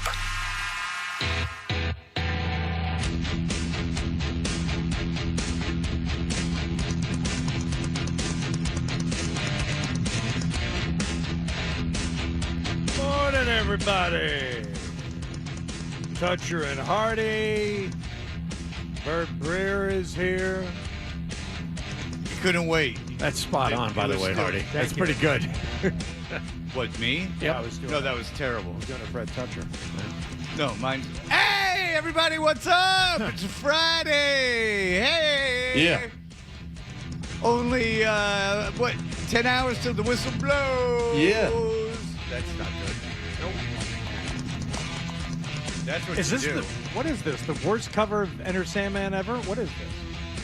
I don't know. Anything that's not on load or reload, I'm no fan. This is Now That We're Dead by Metallica. What album? I don't know. It better be on load. Reloads. That was the era. All right. Bert Breer is here. All right, Bert, we move into day 2 of the draft. Yep. The Patriots are sitting pretty. A lot of talent, I would imagine, still on the board, given that Penix and Nix were taken, and that wasted everything. Those 2 picks. Positions in need, offense. Obviously, you have offensive line, and you have wide receiver. Bert, are there value with those positions still left on the board? I would say yes and yes. I think it's interesting because I do think like what you saw reflected in the first round was that a lot of teams that had, and I figured this was going to happen coming in, a lot of teams had the same need the Patriots do, which they could use a tackle, they could use a receiver, and a lot of teams went tackle. And I think the reason why is because if you look at the makeup of this class, and I think the makeup of most draft classes, you can get receivers in the 3rd and 4th rounds. It's much harder to find a tackle there. So I'm like looking at some of the names from a tackle standpoint, right? Like, so, there's the Houston kid, Patrick Paul, who some people like. Mike Lockhart loves him. Yeah, so he could be a possibility. Roger Rosengarten from Washington's another one. The BYU kid, I'm going to try to pronounce his name, Kingsley Suamataya, something like that. I don't have that one down, but he'd be another one who could be like a high 2nd round person, a possibility. So there are some enticing receiver names. It's just, I think maybe the smart play for the Patriots is take care of tackle early and then come back in the 3rd round and go receiver. That said, I mean, A.D. Mitchell from Texas is still there. Ladd McConkey is still there. Keon Coleman's still there. Troy Franklin from Oregon. The 2 Washington kids, the 2 Nana Dunze Washington receivers, Polk and McMillan are there. The thing is, like, as you start to go down the receiver list, it's like, someone's going to be available in the 3rd round, you know? That kid from Michigan is supposed to be pretty Roman good, too. Wilson, yeah. He was I've heard him compared to Tyler Lockett. Like, I'd take that. Yeah, so on this and team. he could be available in the 3rd round. I think the other thing you have a chance to do now. So this is something that, like a lot of GMs, coaches will tell you this. There's power in having a high pick in the 2nd round because what happens today is teams go back and they reset their board, and then they have all day to talk about it and look at it and say, okay, well, we weren't expecting this guy to be there. We weren't expecting that guy to be there. And if you look over the years, you'll see movement and sometimes overpayment. Teams going up and getting a guy, trading up for the 33rd, 34th, 35th pick because they'll say to themselves, well, we did not expect this player to be here. We have a 1st-round grade on this player. Let's just get aggressive and go get him. And so that puts the Patriots in a position, too, where they could legitimately move down and maybe build up a little more capital. Mike Lockhart wants to know about a Luke McCaffrey. You have anything on that receiver? Luke McCaffrey would have, I think, that's obvious. That's Christian's brother. That's Ed's son. A former quarterback who converted it. I think he's got a chance to be a good player. I think he's more like around 4 guy, maybe. I'd have to look at it, but like. But what you said about taking the tackle as opposed to the receiver, everyone's thinking like, oh, receiver, top of the second is where you can really pick up, someone really good still. Yeah. I think tackle is the smarter way to go. I really do. And hopefully you identify and hit on somebody later on. And this is a good year for it, too. Yes. So guy who could potentially start for you, is that what we're talking about here at the top of round 2? I mean, I don't think it's impossible. This is a good year for the position, and I think like you're not going to get a perfect prospect at that position at this point of the draft. But the Houston kid has traits that you like that you like to work with. The Rosengarten kid from Washington, like the knock I heard on him is he came out a year too early. So maybe he's somebody that you take because it's like this is somebody we can develop over the next couple of years, and maybe he's not there yet, but there's something physically that we want to work with. The BYU kid is a character thing with him. Kingsley what? And Suamataya, okay. I think. I don't know. I just wanted to hear you try that again. Yeah, it's Suamataia. Lots of A's in there. I was reading that he athletically is perfect for the kind of running game now that the Patriots want to he's employ. So there's some character questions with him. Like it's just it's needs to grow up a little and is a little immature. But another one where you say, okay, like if we get him in here for a year or two, maybe we really have something. It's so funny you're watching. looking at. You're looking at like guys who are like maybe a little bit more project-ish. Yeah, sure. But the guys at the top when it comes to tackles, it's so funny watching because even at Caleb Williams, there are some questions. He's far and away everyone's top quarterback, and you got a pretty good feeling about him. When you get down to Joe Alt and you're looking at like some of his numbers and his film. He missed, like one block in the last 2 years. You could also be talking about a young tackle from Penn State. Yes. Fred, who got him again? The Jets. Oh, the that's Jets right. who you're talking about. But those guys, when you're talking about the top tackles off the board, it's. I don't want to say there's no question, but there's practically no question about these guys. Joe Alt, like I heard him compared to Joe Thomas by a couple of people, and the reason why was because it was like his tape. Like sometimes you watch it and I like it's not like I'm breaking it down, but this is what other people are saying.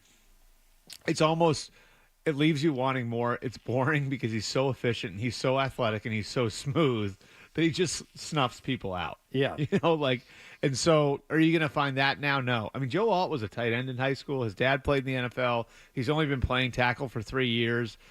Like the Chargers, you feel great about that. You're not going to find that at the top of the second round, but there are guys here where it's like in a year or two, can you close your eyes and see something like that's a lot more in 2 years than it is right now with some of the guys at the top of the second round? That's there for you. And I think, again, like if it's, say you take like Ladd McConkey versus Roman Wilson, like Ladd McConkey at the top of the second versus Roman Wilson at the top of the third, I might take Roman Wilson at the top of the third, and like I think that's why it can pay off to wait at receiver. And look, like the last couple of years, like Nico Collins was a 4th round pick, Amon-Ra St. Brown was a 3rd round pick. He just got what, $28 million a year. Yeah, you can find receivers later. You can, and you're not going to find Marvin Harrison or Malik Neighbors later. But you can find good, productive receivers later. Cool. If you need a tackle, you can't. Puka Nacua is a great example, yeah. But you can't F around and wait, much past the second round. Yeah, don't fudge around. Don't go crazy. Right. Yeah. Are you surprised Keon Coleman wasn't he's got taken? some character. Yeah. He's a little bit of a headache. He didn't run very well either, which is like 4.6, 4.68, which is like it brings up. Now he was really productive, so he went to Florida State, so it's like Anquan Bolden, right? But I mean, like you have to be comfortable again with the environment you're bringing him into. But he's a big, strong, like hyper productive receiver. I mean, then that's the thing at receiver you're dealing with that too. Like A.D. Mitchell and Keon Coleman both have character flags. Ladd McConkey has medical flags. So even at receiver, you're dealing now, being the point of the draft where it's like you have to kind of wrap your head around something that might not be there. Finally, is there a guy like a T. Higgins or someone? Are there still like NFL players that could be traded even though we're into the second round? Yeah, I mean, I think like the Niners taking Ricky Pearsall, 31st overall, got a lot of people's attention last night, as it should, because now are the Niners in position to move Brandon Ayuk or even Deebo Samuel? How about the Patriots, instead of trading down and taking a tackle, trading the 34 pick for Ayuk or for Higgins? Right. So I'd rather have a rookie. Here's the thing. Like, I would say, if you look at where the receiver contracts have gone, the dynamics change for a lot of teams now, and you have to be comfortable with the contract. So Amon-Ra St. Brown got $28 million per. A.J. Brown got $32 million per. Lord knows what Justin Jefferson's going to get now. Yeah. Because if I'm looking at this and I'm Justin Jefferson, I'm asking for 40. I'm better than all of those guys. Right. Yeah. Right. So, like, now you have to be comfortable with not just giving up 34 and maybe something else, but also paying the guy over $30 million a year. I personally would be, because I think going over the top to help your young quarterback is important. And so, like, this is like essentially giving Josh Allen Stephon Diggs, right? And giving him a veteran receiver who you can plug in and play as the number one. And now, I think that player changes the dynamic for everybody else on offense.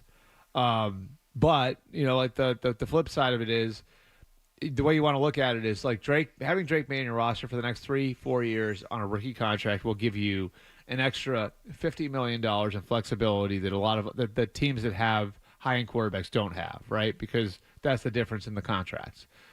So do you want to spend over half of that on one player? I would say yes, because I think over what they did with Mac Jones was, instead of going with dollar bills, they were collecting quarters, right? Like Hunter Henry, Kendrick Bourne. They were filling it. Would you do it now, though? Because I don't even know. Okay, finally, this will be what I would say. You might have already touched on it, but just again, does Drake May start the first game? When do you see him coming in? I would be patient with him. Okay, so I don't want T. Higgins or Ayuk doesn't do me any good. So, yeah, here's the problem for me. Like, I know what's going to happen here, guys.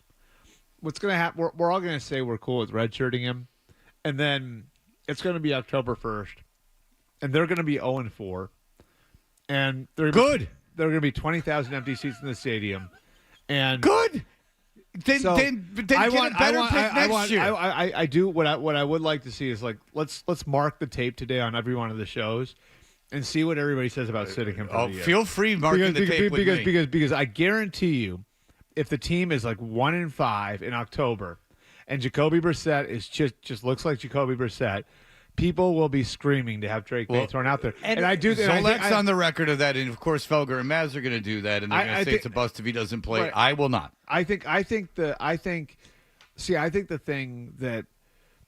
you have to remember, like, and the thing that's difficult about this is, like, there could be a scenario where playing Drake May is playing your best quarterback, but that is not what's best for Drake May. Mm-hmm. You know what I mean? What's best for Drake, and I think that part of it is what screws a lot of teams up, and what can mess with quarterbacks' development is, like, I think there might be a circumstance where if you're reworking his lower half, right? Like, if you're kind of trying to reprogram him as a quarterback, the best thing for him to do is not be in live game action. Okay, but I heard you get someone on this again, like maybe the fifth show you've been on, Bert, where I think it was with Zoe and Beetle, where it's like, okay, out of all the guys taken in the first round over the past, how many didn't play at all in their rookie season? I think Beetle's guess was 10. Mine was probably 15. You're like, two. I know so who they are. As long as he gets in at some point, I'm fine with it. If he's ready to go and he wins the job over Jacoby Brissett, I say fine, start him. I don't think it's going to affect the record all that much. Okay, no, because then you can talk to the brain trust of the Jets that have said openly, we screwed Zach Wilson by playing him. Right. We shouldn't have played him. We rushed him, and it screwed him. But he's gonna. By the way, the two guys that didn't, if I'm not mistaken, are Jordan Love and Mahomes. Jordan Love and Jake Locker, but Mahomes played the last game of the year, so he's whatever. Essentially, So two of those guys are playoff quarterbacks. So what happens is, like, that, and I brought up this conversation I had with LaFleur last summer before, but, like, what he said to me was, like, every young quarterback should be afforded the opportunity to sit. He's like, I think what happens is these guys go to bad teams. They're playing from behind constantly. They're in third and long constantly. They're getting the crap knocked out of them. Their confidence gets shattered. And he's like, and at this level of the sport, if you lose your confidence, it's really, really hard to get it back. And so I just think you have to prioritize the quarterback's development. And in some cases, I think this year there could come a point where you have to prioritize the kid's development over winning. And I know that sounds crazy. No, it doesn't. But no, I would tell you, the Packers will tell you this. If they had started Jordan Love as a first or second year player, in all likelihood, they would have ruined him because the amount of things they were changing with him. I'm all for sitting this kid and not playing him. I will say this: like Aaron Rodgers is another great example where he had to have go watch. This can be something that I think would be really interesting for people to do. Go watch Aaron Rodgers last year at Cal, and then watch his rookie year, his fourth year in the NFL when he became a starter, and look at him just throwing the ball. You could look at 5 throws from each season. He looks like a different player. They rebuilt his delivery. He had that whole that throwing from the shelf thing, and then he went to holding the ball differently and whipping it. All right. He rebuilt his entire delivery. That doesn't happen if he's not sitting because you're throwing him out there. He's going to revert to bad habits. He's going to so there's a whole there's a whole process of getting the guy where he needs to go that I think you have to prioritize in some cases, and I think this could happen this year. There could be some cases where you prioritize it over the team winning games. Okay. Thanks, Bert. We have to. And by the way, do not listen to the betting markets anymore on the draft. That's all I have to say kidding. about that. No. J.J. McCarthy was taken by and then Neighbors was taken ahead of Harrison. Of course. Those things happen. The one thing I would listen to the betting market, I guess, is if you did bet Penix going to. If you could have bet Penix going to Atlanta, congratulations, because that actually was a line that moved. But I don't recall Lifshatz talking about it. All right, we'll be back. Thank you, Bert. Thanks, Bert. Guys. All right, we'll be right back. More Toucher and Hardy on the way on the Sports Hub.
Patriots have the second pick in the second round of the draft, which is tonight. ESPN is also reporting the Patriots and Minnesota both spoke to the Chargers in the weeks leading up to the draft about a possible trade for quarterback Justin Herbert.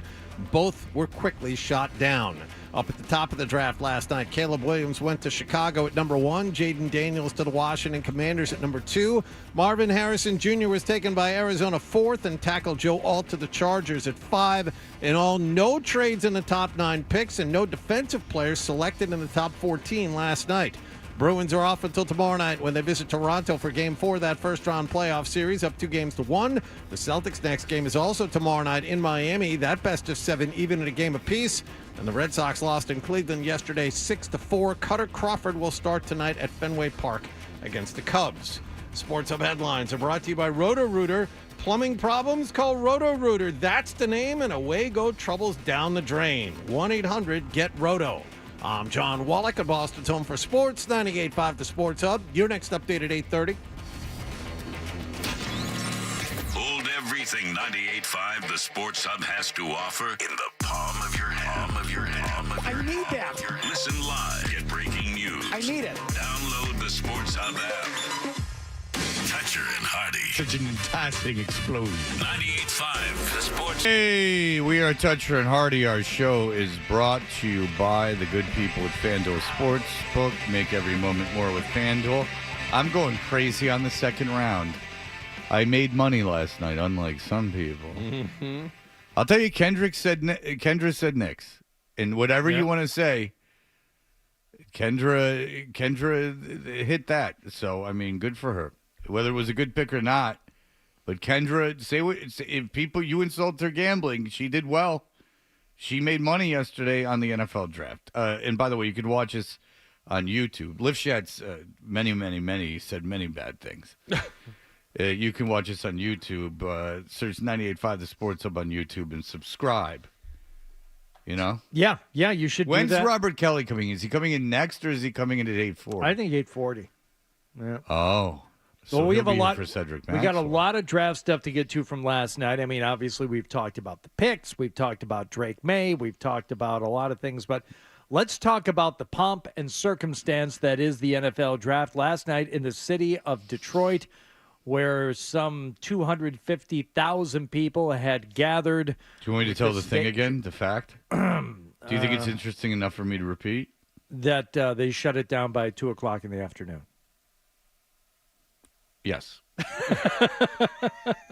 No more people come down. We're full. Well, no, they actually did a brilliant thing. They so many people. Can you believe it? Really, I can't. That many people came to the draft that 6 hours before it, they were like, "All right, we can't fit any more people," and not because they screwed up, because they knew it was going to happen, and they gave people not 1, not 2, not 3, not 4, but 5 other places in the city to watch it for free. Yeah, we won't go down the road because no one else cares. But for me and Fred, it is so remarkable that you've had Boston to go downtown to, and a lot of parts of the city, your whole life. And I've been here a long time now. I've lived in Boston longer than just about anywhere else. But as kids growing up in Detroit, you never went downtown. There were criminals, and Fred, oh, you're being bad. No, they're convicted criminals that people in power there that ended up going to jail. You would go. Some of them working with people importing drugs from foreign countries. Right. You would go to one venue for one game or one concert, and then you would go directly there. in and directly out, and you would get the hell out. And if you were like my sister, who was driving home one night from a concert, stopped at a red light, a cop pulled up behind her, put the lights on, walked out. He said, "What are you girls doing?" They said, "We're driving home." And he said, "Don't stop at any more red lights. Just check both ways. Drive through, get the hell out of here." That is a true story. So from that to 250,000 people gathering and going to restaurants and hanging out and enjoying the city, it is kind of remarkable. But the show itself last night, But Fred, they could hold that many people in hotels. You remember when there was only the Cadillac booth? there was nowhere you could stay at the Renaissance Center, I guess. Yeah, that was it. Yeah, kind of. Yeah, all right, go ahead. All right, so last night they're big to do, and Roger Goodell knows that this is his time to shine, and they had comedy bits, and they had stars. Oh, These guys are going to remember this night for the rest of their lives. No pressure, bro. Now, who is going to come out on stage with me? It should be Barry. He's the Detroit GOAT. No. How about Megatron? He's taller. How about Hutch? All right. We only have one shot to nail this. One shot. You know you're still going to get booed, right? And that's Eminem, of course. You only get one shot. Yeah. Wallach, do not miss your chance to blow. This opportunity comes. Yeah, that's right. Once in a lifetime. Eminem is all over that team, man. They good for him. But I went to a regular season game and then I went to the game against the Rams. Mm-hmm. And Eminem's there. He is the video that plays while the team runs on the field. Yeah. He wrote a song specifically for the team. Mm-hmm. Him and Big Sean, the two of them. And then look who's on the field is the two guys from I Think You Should Leave. One shot. You know you're still going to get booed, right? I'm not afraid. I'm afraid for you. I'm not afraid to take a stand. So what's the plan? 2 words. Rap battle.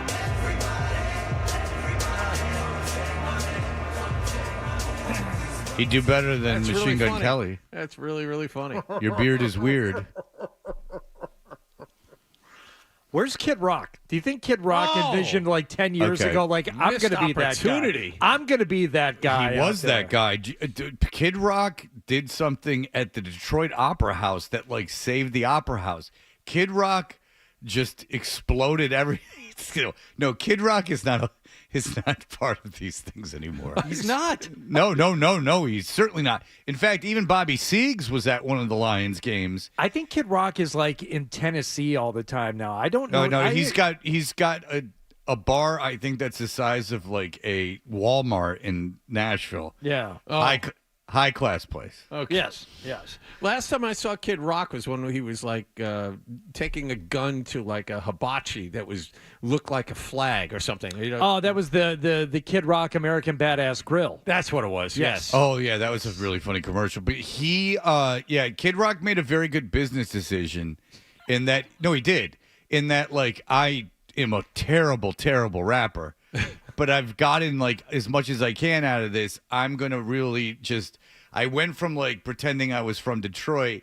Now I'm gonna pretend that I'm from the country. I'm gonna rip off Leonard Skinner and do it that way. I mean, you thought? Wait, how did he rip off Leonard Skinner by taking the most obvious sample of all time and looping it? Have you ever looked at the credits for that song all summer long? Because it's all the Skinner people get credit, and Warren Zevon, because he sampled Sweet Home Alabama and Werewolves of London. So everybody involved with both records all get some kind of credit on that, and he probably there's made a guy $1. on YouTube. Kid Rock made 15 cents. I was just gonna say. All right, indulge me. There's a guy on YouTube. It's called Digging the Crate or something, and he goes over the great rap albums of all time. He's a DJ, and he does it really, really well. It's actually really, really cool. And some of these rap artists, the stuff that they sample is insanity. It's a beat from a Norwegian free jazz group, Sure. and they slow the beat down and all this crazy stuff, like Mad Lib on the album he did with MF Doom, these insane samples and the craftsmanship that they put into it, and how cool it ends up sounding, and it's sonic and it's music. They're they're musicians. They're creating art, and then dun, dun, dun, dun, dun, dun, dun, dun. Fred, how about Get out of here! And all you morons go, I like that. Fred, how about That's Werewolves of London. Dun, dun. Oh, wow! Where'd you think of that, dum dum? American Badass is Metallica's Sad But True. And James Hetfield was asked about it afterward. They're like, so did you give, Kid Rock permission? How'd that go down? He goes, well, I thought he was just going to sample it. It turns out he just took the entire song and rapped over it. But whatever, we got paid. And he was a great, great performer. I'm not saying he wasn't. Even though I didn't like him, he was a tremendous performer, for that couple years. But I mean, come on. It's called Digging the Grates, by the way, on YouTube. Grates or crates? Greats. It's called Digging the Greats. It's a play on Digging the Crates. Oh, right. Digging the Greats, and he goes over Midnight Marauders, a lot of MF food. Okay, so we've got Mad Villainy. I mean, come on. We've got multiple things to get to from the draft. You tell me how much you want to do with our guests later on, if any of it. Do you want to hear Bill Belichick? Yeah, because Bill Belichick was on with Pat McAfee, which is a match made in heaven because there's someone with no personality and someone with a horrible personality. So, Bill Belichick. If I met Pat McAfee and he was like, I heard you talking crap, I'd be like, you're terrible. Like, you annoyed me to such a degree. You are a great businessman, but you are a awful broadcaster and not funny in the least. And any comic that goes on your show and pretends to like you is a sellout phony. Go ahead.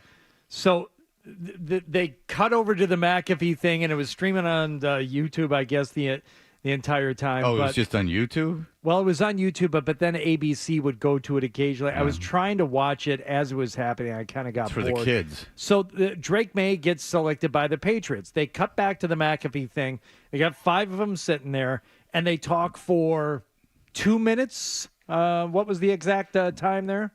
1:20. And all people want is Bill Belichick. We've been told this is going to be awesome. We're going to get Bill Belichick talking about who the Patriots selected. Well, the first thing Bill said was, the Patriots also staring down a brand new era because obviously the man who had been in their draft room, their war room, making decisions for 24 years. Yeah. Well done. Why is he always effing spazzing out? Just sit down, stupid. God, I hate him. Well, McAfee. Get rid of that stupid Pittsburgh accent, too. No one has one. McAfee is trying to play into the Belichick is going to be awesome at this. It's like, you were there for 24 years selecting these things, right, Bill? Like, yeah, no kidding. Yeah. No kidding. Yeah. We were unaware. Thank you for bringing that up. That's nice. All right, so they make the selection. They go over to the desk. And they talk for like over a minute between McAfee and some other guy, and finally they get to Bill. All right, this is essentially what Belichick fans have been waiting for. All right, now he's actually got something to say, not about Army, Navy, not about being welcome to the program. This is the meat. He's got meat on the bone here to dig into. Sure. What do you got? What do you got for us, Bill? On Drake Maye to the Patriots. Well, I think that's certainly a top need for him. It's quarterback, tackle, and wide receiver. And so, this is one of the top needs. Drake compares himself a lot to Josh Allen. He has been doing that for quite a while. We'll see about that. I think there are some similarities in terms of, size and athleticism. But Josh Allen's a pretty special player now. So, Drake Maye compares himself to Josh Allen? Yeah. Drake Maye compares himself to Josh Allen? Yeah. I bet you Drake Maye has never compared himself to Josh Allen. What he's trying to say is people have compared him to Josh Allen? I think that's correct. But if I you don't think Drake Maye there's a big difference. No, if of Drake course there Maye is running around going, I'm the next Josh Allen, that's a bit of a red flag. But if other people are comparing him to Josh Allen. Yes. That's more. Even Bert Breer sat in here and said he's Josh Allen, a little less athleticism. He's got that type of game. I think it's a little less size, but yeah. Yeah. I think but he's no, got plenty the of media, athleticism. people in the media that cover the draft extensively have compared him to a kind of Josh Allen type of quarterback. Yes. But not him. The no. takeaway from Belichick, if you're waiting for this to be his debut on the big media stage, and Their war room, making decisions for 24 years. Yeah. Well done. Thank you. That's what I think. that's If what I'm it Pat is. McAfee, I just leave it at That's that. what it He is. says, "Yeah," and Yeah. you just move on to the next thing. Right. But we have the Patriots call to Drake Maye. We have other things from the draft last night, including a commercial for the Tom Brady roast. So we have both of those. All right. So we will have that for you in just a moment. On the other side. No, I don't say that. I say in just a moment, which is not a great tease, but you just tease stuff. So here, we'll listen to me. I'm going to talk about boners. You're listening to Toucher and Hardy on the Sports Hub. Guys, Shane.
Air, online, on the air. This is how Boston sports fans start their day. Toucher and Hardy on 98.5 The Sports Hub.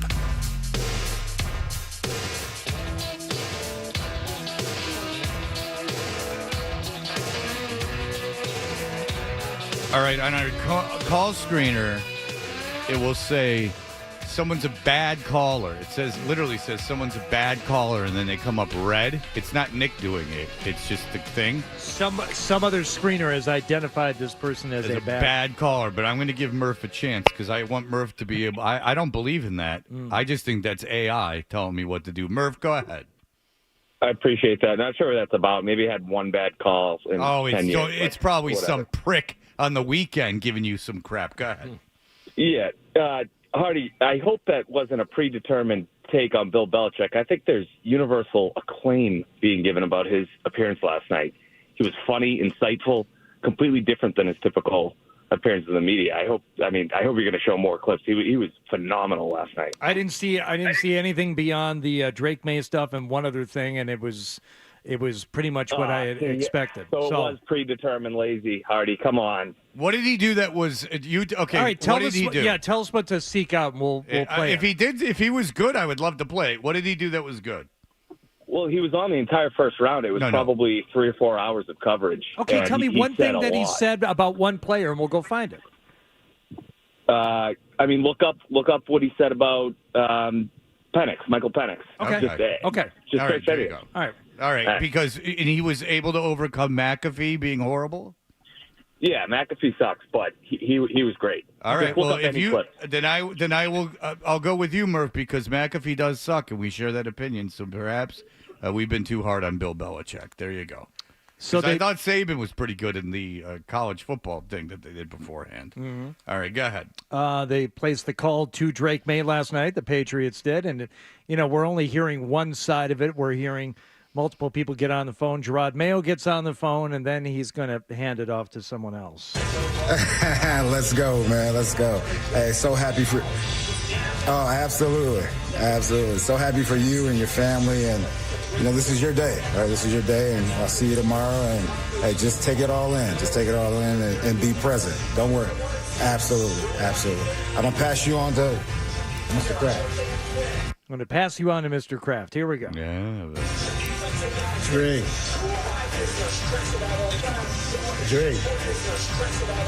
I know that you're a family of Tar Heels, huh? I can't wait to see you tomorrow.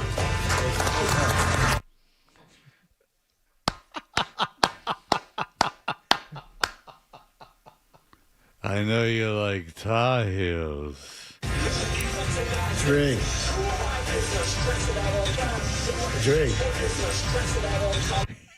Drake, you like a nice hot dog grilled? Sliced? You like it, right? Yeah, I know you're from a family of Tar Heels. You know who I used to like? John Wooden. I know that we shared a woman one time in Brazil. You're a family of Tar Heels, huh? Tar Heels like hot dogs. I know you're from a family of Tar Heels. They just handed me a sheet. In North Carolina, they put coleslaw on a hot dog. That would be insider information. I'm not sure he has. I'm telling you this, is that if you ever thought Robert Kraft was involved with the selection of Drake May, I think we have confirmation he was not. No. You're a family of Tar Heels, huh? I can't wait to see you tomorrow. He's just looking at the bio. I see that I'll you see you spent some at dinner. time in North Carolina. We'll see you at dinner at 2:30.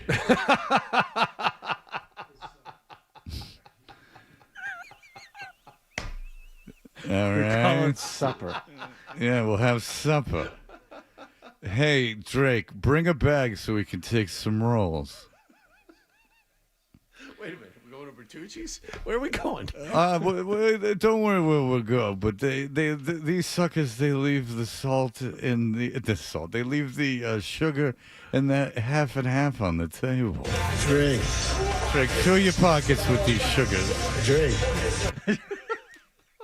They're free. Drake, your mouth's dry. Here, take a Werther's. Drake, I know I have one in my pocket. Drake, just wait a second. Drake, you want to see me take out my teeth? No. No, Fred. Oh, how that was dare just you? That was that too much. was he's because he's not old.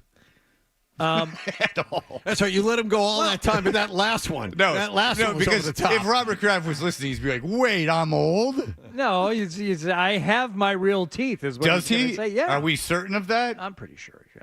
I would imagine with his wealth, yes. Yeah, you can- He's at least got like a Ronnie from Jersey Shore or Crash Clark fake situation. We got to listen to Caleb Williams, who was obviously interviewed multiple times and talked about what he's expected. And you remember the book on Caleb Williams? Not a great teammate, not necessarily a good. Well, he guy cried in his mother's arms in the stands. Right, but is he a real leader? Is he a real member of the team? Is he a member of the community? So he was asked, immediately afterward, what are you going to do? He said, I'm going to learn my teammates' names. I'm going to learn the playbook. And then later on in the NFL Network, I believe he said this. Why are you the right player to change the fate of Chicago? Because I care.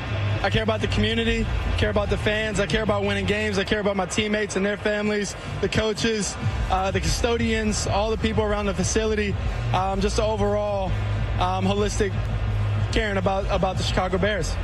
They're going to care about you. Thanks, Caleb. Thank you. Thank you. The Bears. And keep the musical theater scene alive. The Bears. And by the way, come to Disco Aguave on Tuesday nights because it's Caleb night. What is he talking about?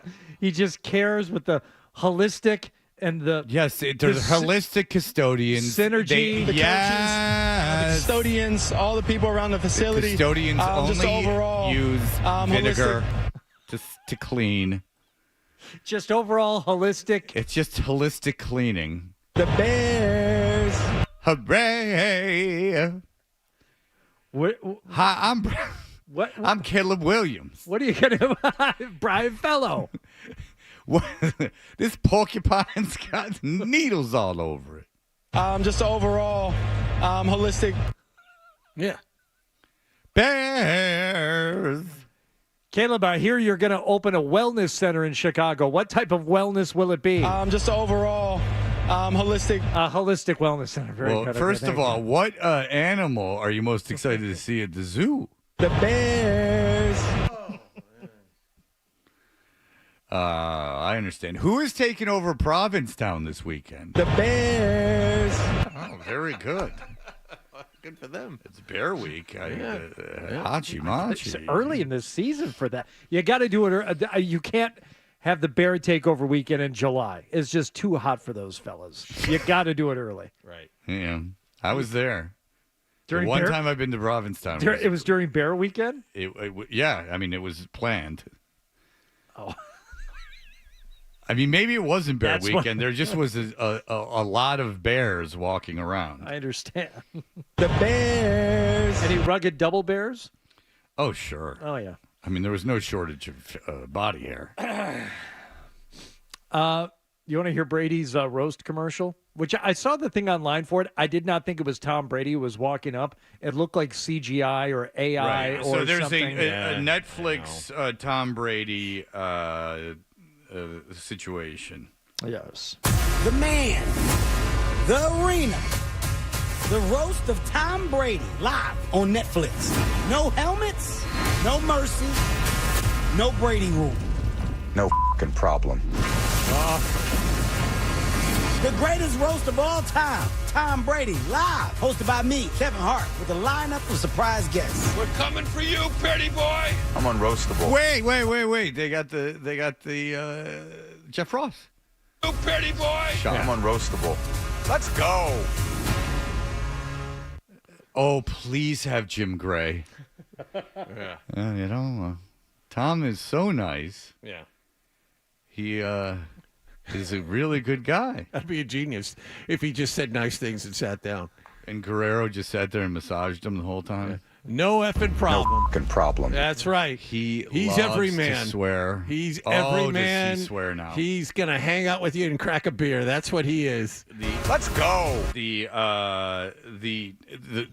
chains are off of him, and he can finally get back to swearing, Oh, which is boy. what we've always wanted from him. It shows he's just like you and I, Yep.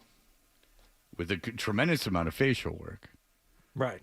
They even show the scar behind the ear.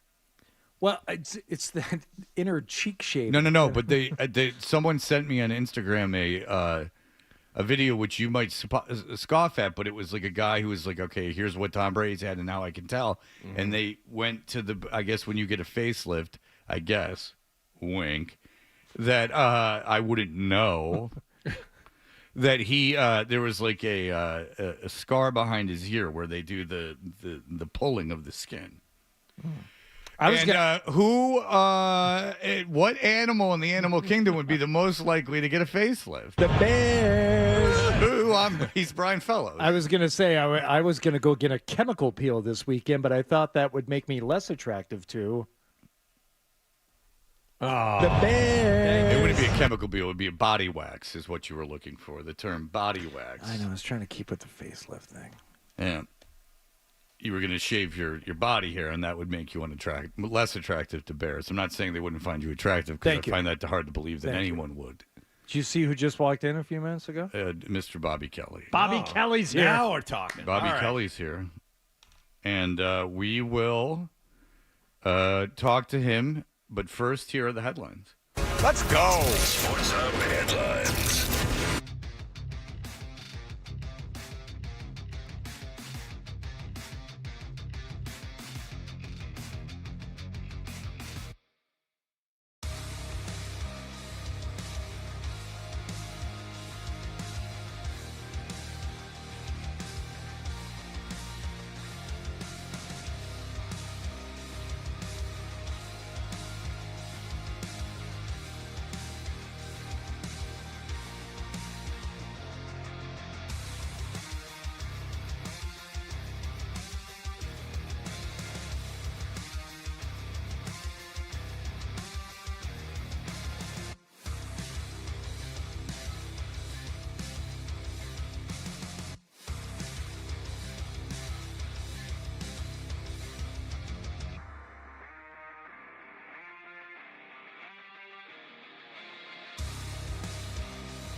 it's a good day because Robert Kelly is here.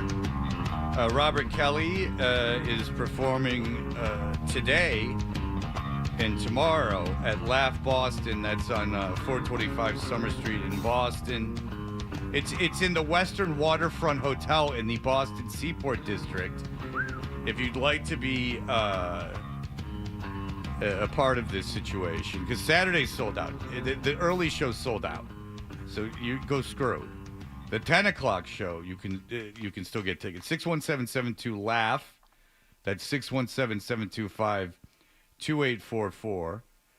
LaughBoston.com. You know Robert Kelly. He is now on the Bonfire Show on Sirius XM. He does that every day. He is a big fan of all of Jim Norton's characters. I hate them. You can hear him. Wait. You can hear him supporting his friend Jim. I don't support him. What do you not like? Everything. I hate his characters more than anything on the planet Earth. Chip Chipperson? My son calls him Chip. Yes. And I punish my kid. My kid, I hate it. And the worst part is I'll do shows and his fans will come out and they have Doug Bell shirts on and they'll have Chip Chipperson shirts and they're not there to see me. They're there just to see my face when I see that stupid shirt. Well, you got to figure, as much as I love Chip, I did the show. I did a local show with him to do the Chip thing. Oh, it went really well, too. They loved me. Him and Anthony, it's almost like they have some sort of rapport. Yeah. And then there's me, who's really in on the inside. It's called homosexuality and racism. Yes, it goes well together. Yeah, I have a corporate job. I'm like, hi, guys.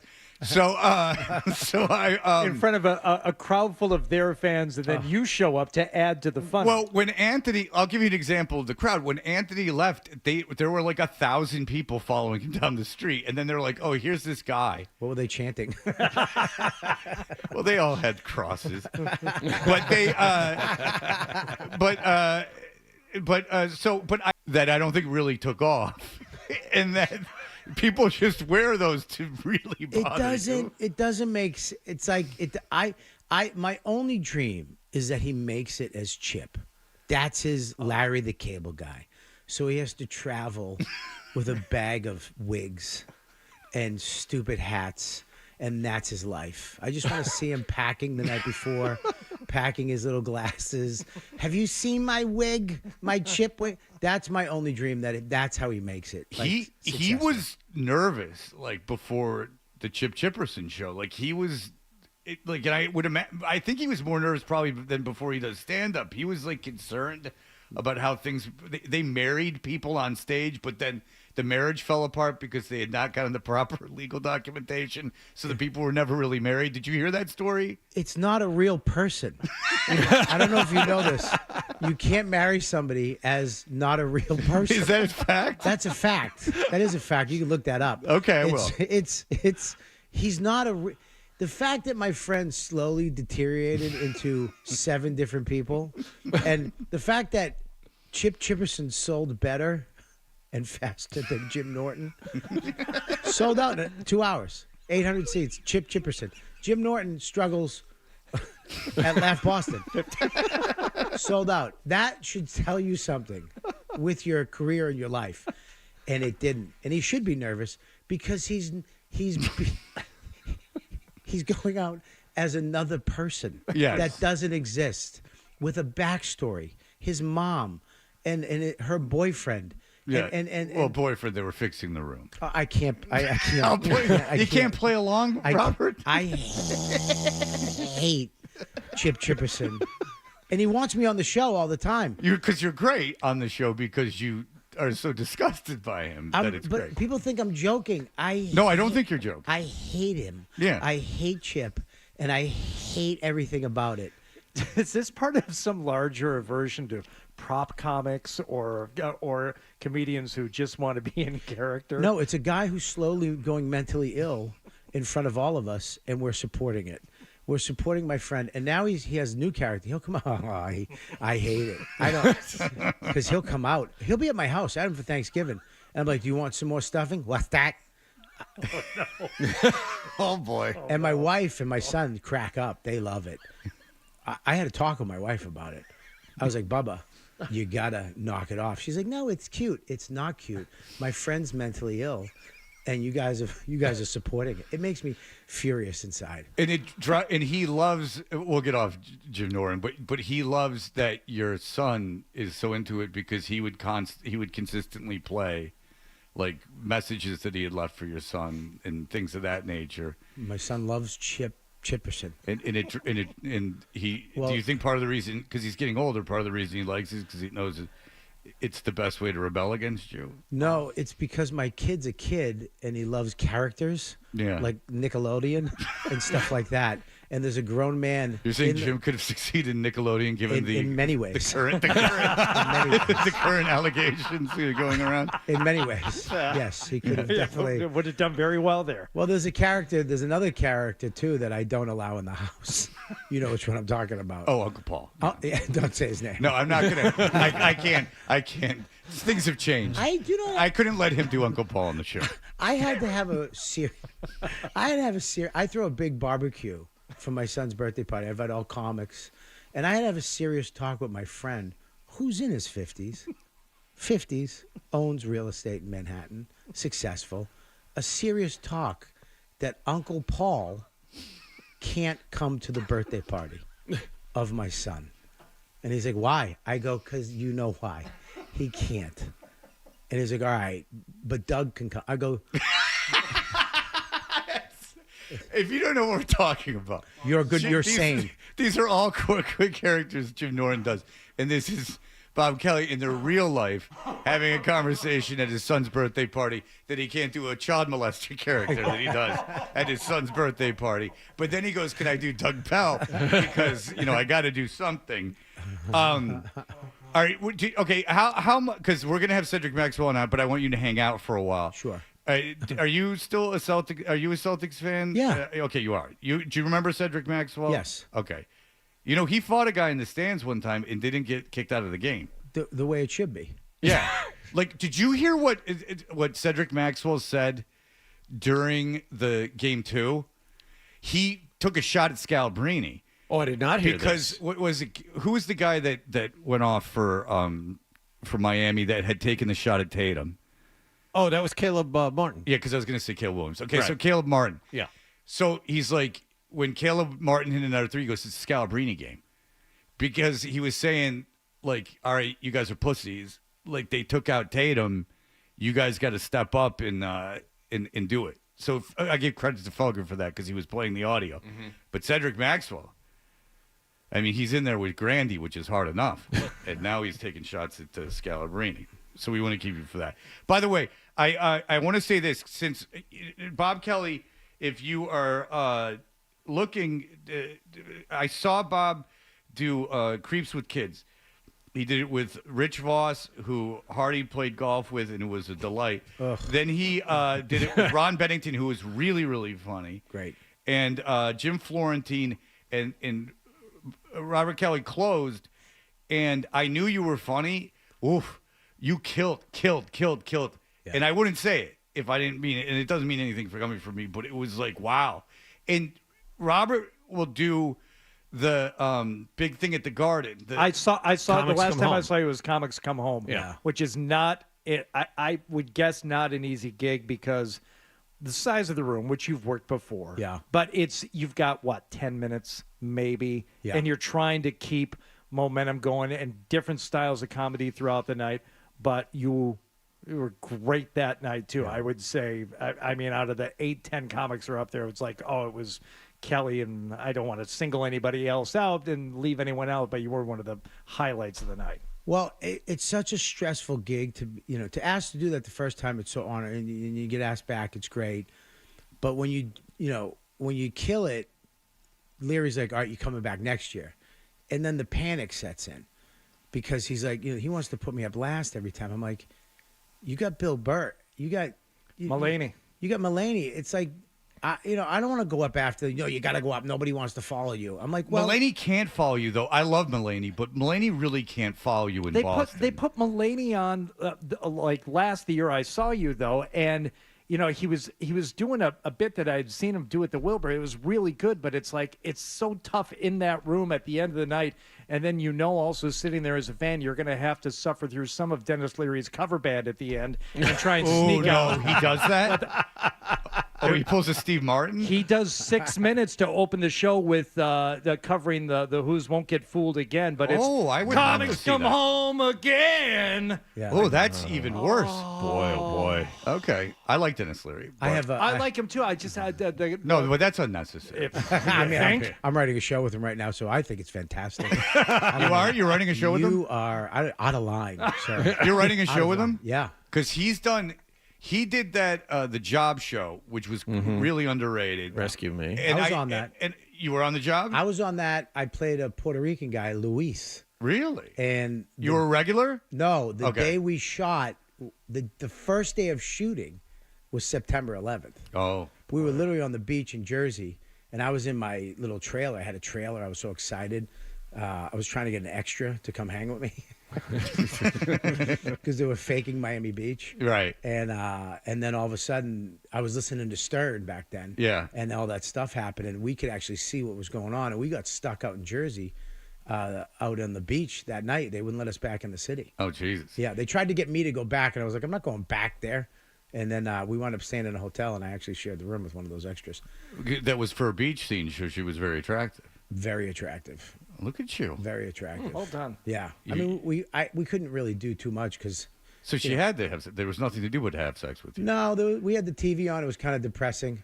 You know what I mean? Just watching buildings on fire. And you needed to do some. Yeah. You know what? On September 11th, I had sex with an old girlfriend of mine. I got off the air at midnight, and I went and met her at a bar. And we did have sex that night, and I think it might have been for the same thing. That was like we felt that we needed companionship. Yeah, it was. We did stuff, just unorthodox, I think you would say. With because you felt this might be the last time. Yeah, so I didn't want to. I don't. You let her do whatever she wanted to you. Anything's open, honey. You do whatever you want. Gay is not gay right now. No, you're a woman, so it doesn't matter. Yeah, it was a good night. Let's put it that way. Oh, look at you. That's never happened to me. All right, Cedric Maxwell is going to join us. Robert Kelly is going to hang out for a while if he's nice enough to. Yeah. We will keep him around for just for a while. Yeah, we'll be right back. You're listening to Toucher and Hardy on the Sports Hub. Oh, Hardy. Yeah. Did you know? I did. Well.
Archer and Hardy on 98.5 The Sport. You can watch this show on YouTube. Very exciting.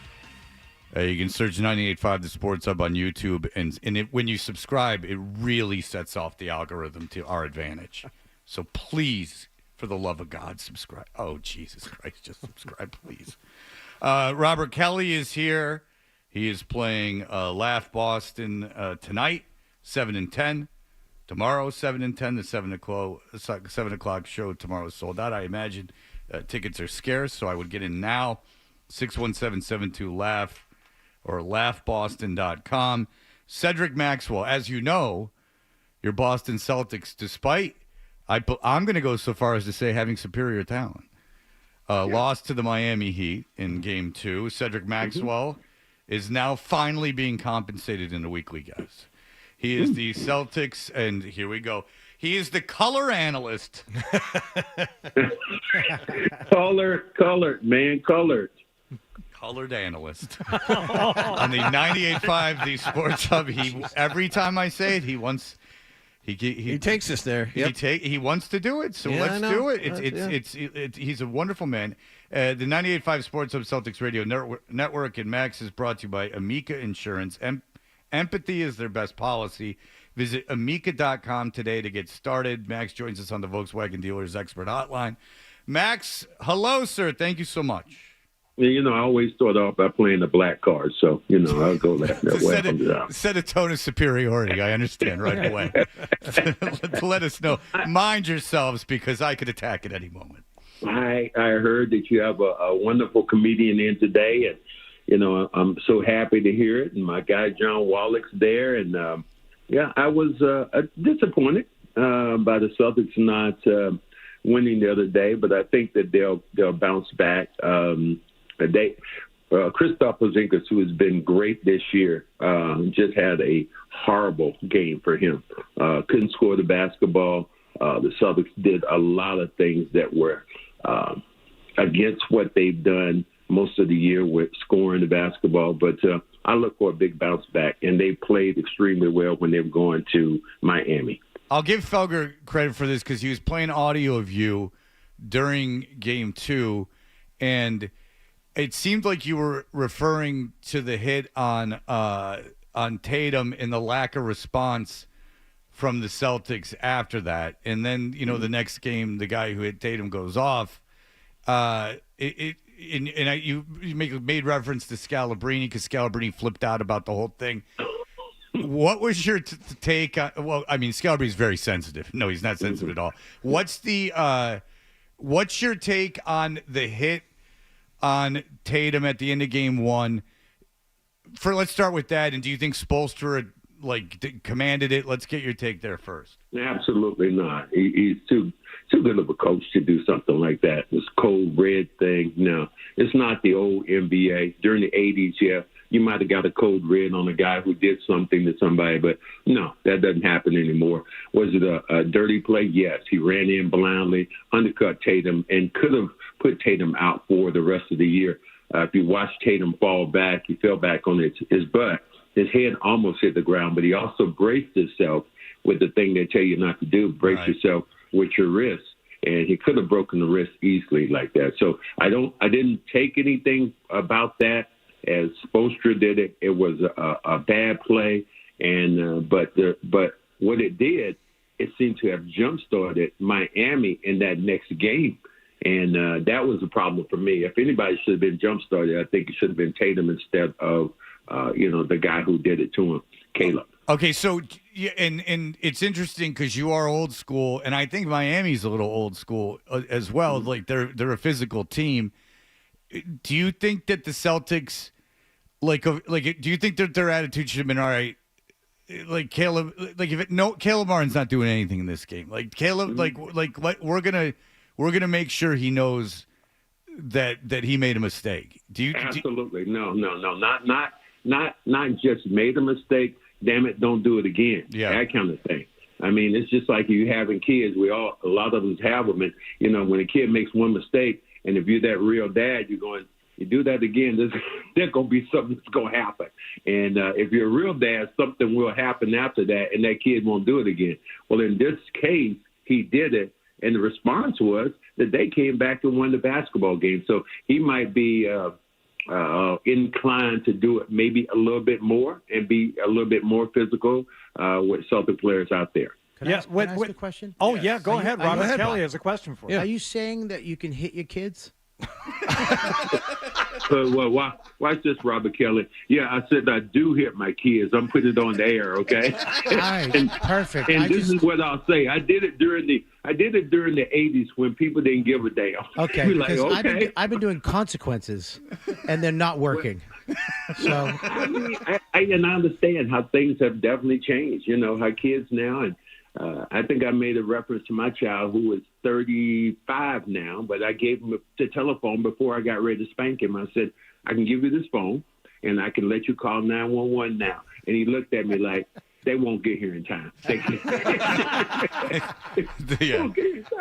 and then no one will be able to feed me because you won't be working, and so yes, no, they're very good. All right, go ahead, Artie. Now, let me ask Mr. Kelly one more question before. Mr. Kelly, is there a difference between disciplining kids because you're a comedian and disciplining kids as a white parent and a black parent? Yes. Okay. How? The difference between a white parent and a black parent? Discipline kids. Well, like I said, I have to talk to him and let him know that he's being heard, and I understand where he comes from, but also not talk to him too much because, they don't understand it, and then listen. I have to listen a lot and let him talk, and then if he does get out of hand, I will take away his iPad, iPhone, Oculus Quest, Sony PlayStation, and many other things for around 45 minutes. And a black parent there that time, you know what to say? Talk to the hand. Talk to the hand. I'm going to start hitting my kid. I'm going to start hitting my kid. Can I hit my wife? Now that you might be going a little bit too far. We don't approve that at the radio station, do we, John Wallace? No, I'm not going to hit my wife, but can I make her flinch? That would be good. I like that part. You kind of fake other. Yeah, that would be okay. You can fake other. Oh, you too. I know. You're incorrigible. I'm not coming in to ask my basketball question now. I would rather just have Robert and Max interview each other. I think just have them on the bonfire, would you? Cedric Maxwell. Do you do podcasts ever, Max? People must ask you to come on their podcast. Absolutely. I have a podcast myself. I've had Robert Parrish on. I've had Bakari Sellers. I've had a lot of different people on. We had so much fun doing it. Yeah, I don't know that the world needs another one, but I feel like the Robert Kelly and Cedric Maxwell podcast might be really, really good. Yeah. How to raise kids and keep a marriage together. Bring me on, buddy. We can make some money here, okay? All right. One basketball thing that did bug me, Max, the other night. The Celtics looked like they were playing with the lead. They weren't pushing the ball up court. There wasn't a lot of urgency. And I wonder if that translated into the game, A, getting away from them, or B, showing a lack of response in certain areas. Because when you're playing with the lead, no, you don't need to push things, and you don't need to respond to what the other team is doing. So did you see that, and can they maybe stop doing that tomorrow night? Yes, I think they can. I think it seemed there were a couple of times in that game, I think, when they got behind early in the game, and Jaylen Brown came down and hit 1-3, came down and shoot his teammates away, hit another one. There seemed to be a sense of urgency at that time, just before halftime. Celtics took the lead. After that, there never was another sense of urgency, and they need to have that sense of urgency when you play in the playoffs. It's a respect factor. Yeah, everybody keeps saying Miami, their culture. Matter of fact, I reached out to Coach Spoelstra. He was walking through the hall after the game, and I saw him. I put my hand out and said, congratulations. And he said, well, thank you. And I said, I really didn't mean it. Does it worry you that Missoula couldn't make in-game adjustments? Or do you feel that that's not fair? I don't think that's a fair assessment in this case, because what happened, Miami just shot the lights out. Right. Sean Grandy, my broadcast partner at that time, he said, is it sustainable, what they did in the first half? And you would look at it and say no, because Miami isn't really a great three-point shooting team. But that particular night, they knocked everything down except the kitchen sink, and they were unbelievable. So I don't think they're going to shoot like that again. I don't think Porzingis will be a minus 30 in the stat line again. A lot of things happen, unfortunately, for the Celtics, but they're still 1-1, and they have a chance to bounce back going to Miami, where they've won many times before. And to that end, Max, would it surprise you if the Celtics won the next 3 games and put this thing away in 5, despite what just happened? Boy, that Johnny Wallach, boy, you're the analyst, so you are the dude. I love John. How many times have I told you about asking me a question and answering it? He's terrible. I just asked a simple question. No, you answered it. You answered it for him. John, you answered after that. You said, would it be surprising if they won 3 games and put this thing away? Well, John, just say, yeah, I think they will win 3 games. It's very possible, John. Okay. They could win 3 games and come back here. Yes, I really believe. Thank you, Max. That's the soundbite we were all waiting for. Appreciate it. Well, John, you're welcome. You're my broadcast partner, John, from time to time. So I love you. I have nothing but love for you and your lovely wife, Thank Mr. you. Wallace. Thank you very much. God, She you says love hello. John's wife. Yeah. Hachimachi, Cedric. I mean, you mention her every She time. loves it. She loves Max. She does. Well, it seems like the feeling's mutual. Yeah. I mean, it seems Yeah, like... it really is. I have a gentleman still is talking to me down in Charlotte about somebody on the radio station I'm speaking to now. He's so talented, though, Cedric. If you don't know Robert, there's a kid in. I did something to piss off someone in North Carolina, and the guy in North Carolina. I hung up on the guy, and so the guy in North Carolina goes like, "Freddie is unhinged," and da. And he goes, I was out to dinner with my wife and her friend. And so we had fun with that. And he then calls my program director like 100 times. Like, okay, let's not exaggerate. 20 times one night. Just calls him, leaving messages. And my program director's not answering the phone. So Cedric Maxwell, his number's retired in the Garden Rafters. He's from that area. He comes on our show and he goes, oh, you know where that guy got the number? Oh, I gave it to him. I gave him Rick Radzik's number. I didn't know you were having a beef, man. I did not know I don't that. care. What do I care? He just asked me and said, hey, do you have the program director number in Boston? I was like, sure, here it is. Well, and then he told me the story, so I was like, uh-oh. Well, you need the publicity from his show. I'm sure it moves the needle for you. All right, I want to ask you about something Grandy did that annoyed me. We're going to play the clip here. I want you to listen to it. Grandy annoyed me here. I'll be honest. Here we go. Dancing with the doggone stars. Celtics are going to be rusty, Max. That's what everybody said. They've been off for a week. Okay, that was after game 1. No one said they were going to be rusty, Max. Why did he say that? I just think that Sean likes to be contrary. I think that people looked at them. They were off for 1 week. And then sometimes people say you can become a little lax when you haven't played. Yeah, but no one thought they were. Why does he feel the need to do that? No one felt they were going to lose that game. There's a certain amount of drama with Sean that I love. He builds things. He builds things up. Do you love it, Max? He builds things up, and I just follow his lead. All right. Well, listen, you're great. Everyone loves Cedric Maxwell. We pushed very hard to have you as weekly guest. We're very happy that you complied. Cedric Maxwell, listen to him Saturday, 6 o'clock from Miami. Cedric Maxwell, we appreciate the time, sir. Well, thank you very much. I'll be out by poolside a little bit later on today, getting a nice tan. I'll see you on our new podcast, Kells to the Max. There you go. I like that. No, Cedric, don't agree to that name. No. Okay, list him first. Well, that's not the problem with it, John. The problem is several things. All right. Good to talk to you, Max. Cedric Maxwell, thank you. Have fun on Saturday. All right. Robert Kelly's going to hang out. If he doesn't mind, you have somewhere else you have to be. I got nowhere. Can we There's other radio stations if you feel like No, I have a wife snoring at the hotel room right now. Oh, she came with you? Yeah, with menopause. Yeah, it's great. Let's go back to that cold room. Boy, you got to be real sore. She's got menopause. It's the worst. Is she getting very hormonal? hormonal. I can see her neck just get red, and I slowly back out of the room. Yeah. Yeah. I can see the heat flash just take over her face. This is the time. This is the time in a marriage where a man has to Cheats. really be committed.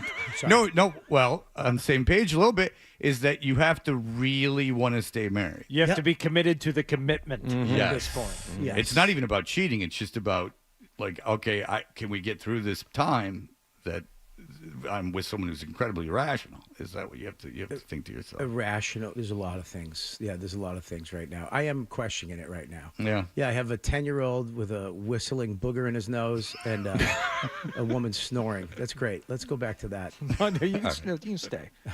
All right. Very good. I mean, the days on Soldiers Field Road is something. I could see why you'd want to. But we had somebody tell us that Belichick was really funny last night when he was talking about Penix. Yeah. We have a comedy expert in Robert Kelly. Oh, in that's a studio. good point. We should play. We'll all listen to it together for the first time. What Belichick said, and then Bobby Kelly can tell us whether or not he's actually funny. Belichick did How's the that? Pat McAfee show, which I guess was on YouTube during the draft, and Saban was good. Because if you're going by guys with no personalities, I thought Saban did fairly good on the college thing leading up to the draft. But I did not see Bill Belichick. In fact, I didn't even know. My bad. I didn't even know he was doing it until this morning when I came in. All right, we'll be back. Robert Kelly will play that thing about Belichick. Everything coming up. You're listening to Touch Your.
deal with us. He's going to be at Laugh Boston tonight, 7 and 10 o'clock.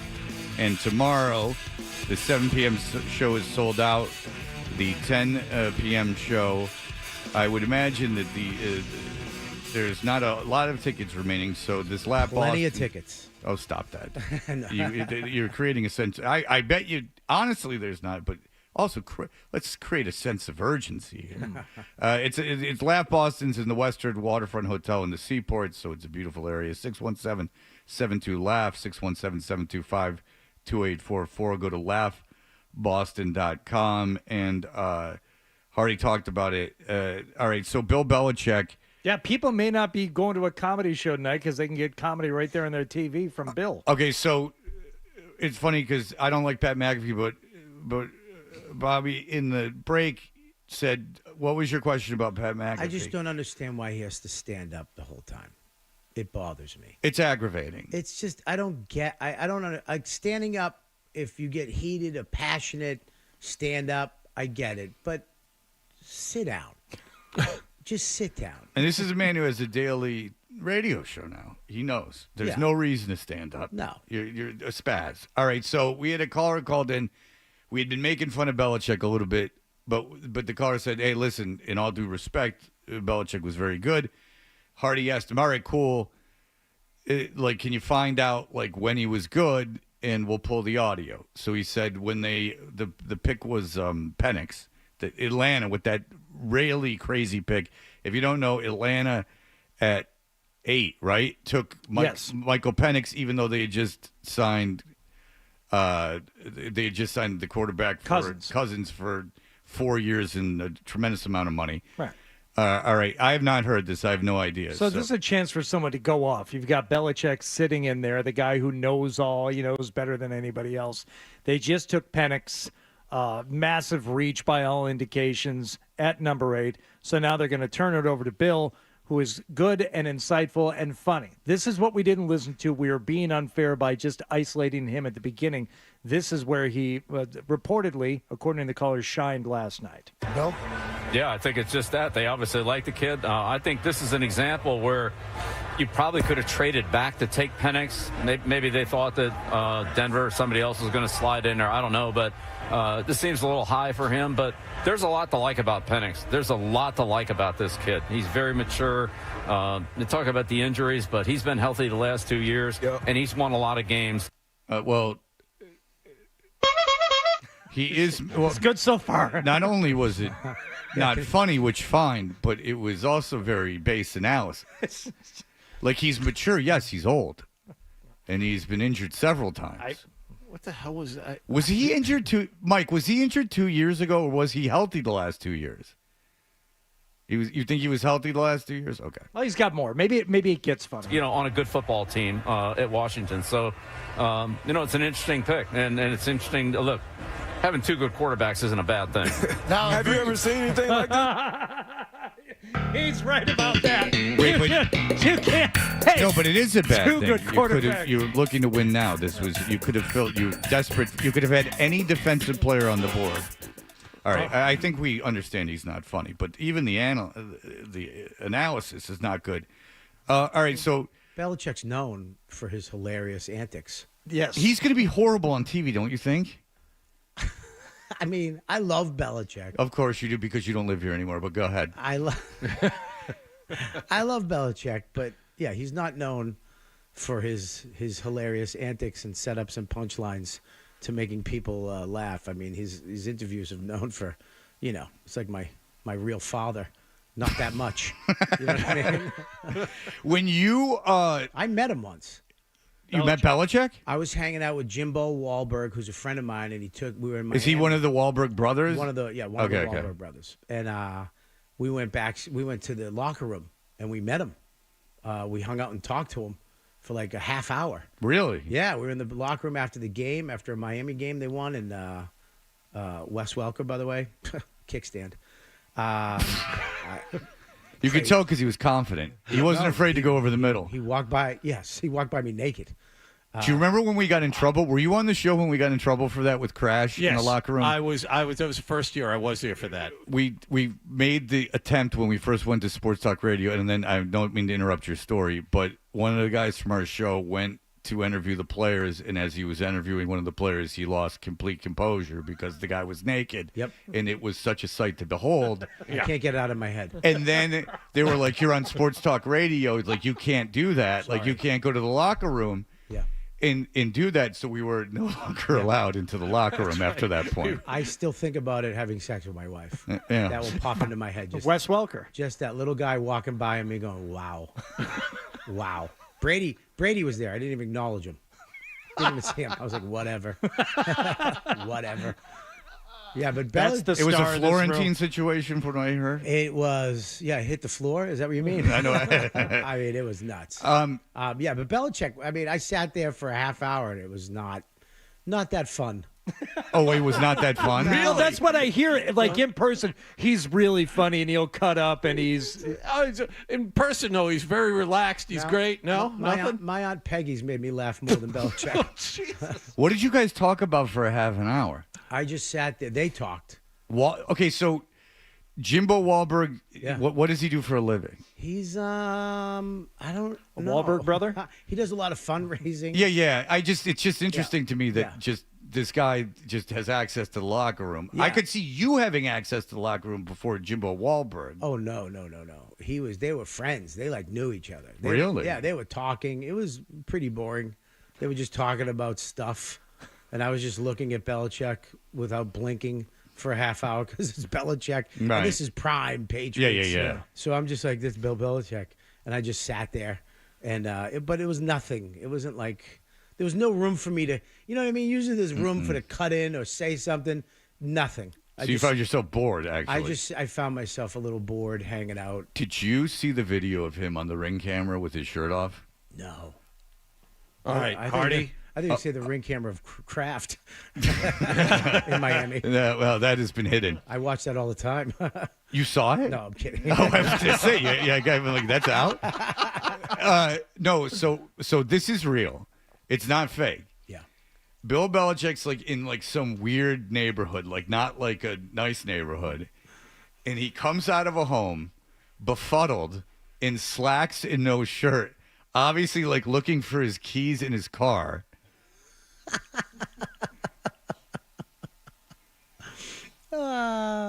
Isn't that but I find that the most humanizing thing in the world. Like, he's like, I gotta get the hell out of here. I gotta get out of here. Exactly. Like, I gotta get the hell out of here. Look at his little barrel chest. Yeah. His little The bum best hanging part out. about it is there's no doubt that that's him. Oh, There's no, no that's like, no, it might not be. 100% That's him. absolutely him. We've all been there, though. Looking But for it's our Bill shirt, Belichick. keys. Of course. Humanizing, Of of course. course. If you and I are the person, Yes. it doesn't matter at all. If it's anyone, really. Yeah. If it was Trump or Biden, it wouldn't matter. I'm just giving you a president. Right. Like, the idea that Bill Belichick, who has acted superior to everyone in every way, Right. is coming out of this like Yeah. questionable home with his shirt off, Yeah. like in a befuddled state, like what appears to be sunrise, is relatable. It's almost humanizing. He's just looking on the porch for his hoodie with no sleeves. Yeah. It's nothing. Yeah, it's nowhere to be found. It's just in a ball in the corner. And I also give him credit for taking his shirt off too, Yeah. Yeah, absolutely. because I don't even do that very often. Right. Take my shirt off? No. No. I keep my socks on. Yeah. Well, yeah. I take my underwear down to my ankles. I'm the same. I'm actually the same Sweatpants, way. just pull them down 4 inches. I have sex roast like a steamers. nun. I am actually the same way. I sometimes, if I don't know the person very well, will deliberately wear a T-shirt, wear something where I can wear a T-shirt under it. So when I take off the top garment, I still have the T-shirt. I just have the only thing you see is my butt knuckles from behind. That's Yeah. all I want you to see. I don't want you to see anything else. Yeah. I made a video of myself in college, and then it was on VHS, and then but I taped over something else. This is true. It sounds fake, but it's not. You taped over something? I taped like on VHS, like you can tape over and over and I'm stuff. friends with Jim Norton. I'm very aware of the taping situation. Okay, very good. And so I'm watching something like in my dorm or fraternity or whatever, and there's this video that came up, and you would think it would be very embarrassing, but like you said, the only thing you could see was my ass. So it was just like, oh. Yeah. You couldn't even see the girl. Isn't it funny, though, like, because I did the same thing when camcorders first came out. Yeah, there's a camcorder. You just, like, I videotape myself doing things just because I've never seen what I look like. Yeah. And I did it, and then I thought I erased it, and we were doing, like, I don't know, some type of silly sketch comedy where we record our sets and watch them. So all of my friends, Dane, you remember Dane? Yeah. Yeah, okay. It's fine. Okay. He's been through a lot. It's cool. We've all been through a lot. It's cool. We've all been through a lot with less money. Yeah, exactly. Anyways, and I didn't delete just 3 seconds of it. Oh. So we're all sitting in a room, 5 of us, watching us do improv comedy. And then it's just me going, Yes. That's exactly what happened to me. Without the improv comedy part, because I never had, and then was very hard concept for me. You're not a yes and guy. Yeah. Oh, yes and. That's right. Not and then. Yes and. But But yeah, that's the exact same thing that happened to me. Like, it sounds almost like a lie. I'm glad that you have the same kind of story, because it's like well, how would you not know? Well, I don't know. Yeah. They were VHS tapes. You put them in a camcorder. They all look the same. Well, you said you taped yourself doing all kinds of stuff. Were some of them solo activities? It was a solo activity. So you're watching some improv bit, Let me tell you and something. then you pop up for 3 seconds by yourself. From my feet up. Oh, man. Oh, in the sun. Oh. Wait, outside? No, in my room, but like at noon with Jesus light coming in on my body. Maybe it was. Because when you first got cameras, it was such an amazing technology. You know what I mean? It was like a little. But I'm going to call into question that, because there are mirrors. Or did you just not want a reflected image of yourself? I'm not a thinker. You know what I mean? But that's not, Bob, I'm going to go so far as to say that's not thinking. That's not thinking. That's in just hindsight, mirrors exist. I'm a hindsight guy. Yes. It's not the most flattering of angles, too, and you're learning the technology. Plus, it's a kind of a humiliating activity. Yeah, I didn't know skin color was different. I thought your leg and your arms were the same. Your whole body was the same skin color. It gets a little paler starting at the thigh region. No, I could not look down. Yes, you could. Not at that time. Not that far down. At that time. Okay. Not that far down. All right. Oh, that was the angle you needed then in order to see I was what in an going on. angle. Oh, so this was like a scientific thing. Yeah, I was like in a pap smear angle. I went for it, is what I'm saying. God bless. You must love yourself, though. Not after that. No, not after that. That's a tough video to. Did you sit through the whole thing? No, like you taped the whole thing, but did you sit through it when you sat down to watch it? I watched it. And The whole thing? Of course I did. Really? I was a director. Gave and yourself producer. notes? Yes. I was editing. Yes, Yes, I had to watch the exactly. whole thing. I watched the whole thing. I was like, this is and then I was like, I delete that. And then I thought I recorded over, but I must have recorded here, stopped, and then started the recording a little later. And it was, the room exploded like the patch just won. It was like, yo, dude, that's cool. What the hell is that? And I literally grabbed my VCR and just smashed it on the ground. Yeah, you have to. Not the tape, the whole VCR. That's one way to stop I took it and just smashed it. And they were like, what was that? And I was like, I don't know. I don't know what that was. Yeah, you have to sacrifice the $200 at that Yeah. point. It's worth it. Even if it was like 10 grand. It's like The Ring. I think we're all haunted now. Yeah. We're all going to die after seeing that. You're just like pouring gas on the floor, lighting the house on fire. Like, hey, nothing exists anymore. It's not like Kill now. everybody. You have a little trash can, hit the button, and it's gone. Yeah, well, and now according to what I hear on Jim Norton's show, that doesn't ever go away. Oh, it never goes away.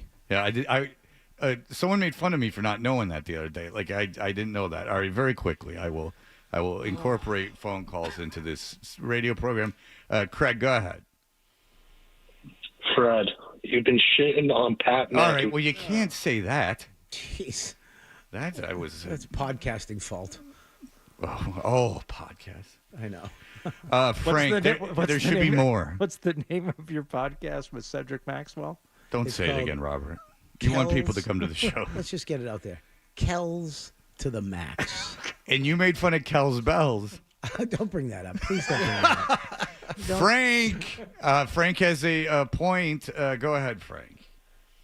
Hey, I'm just being the voice of the people right now. This is setting up for a classic Bob Kelly hog reveal on a Friday. It's perfect. Will you save yeah. this for Tony P, please? I don't even know what that is. I'll show you in the break. It's way too long to explain.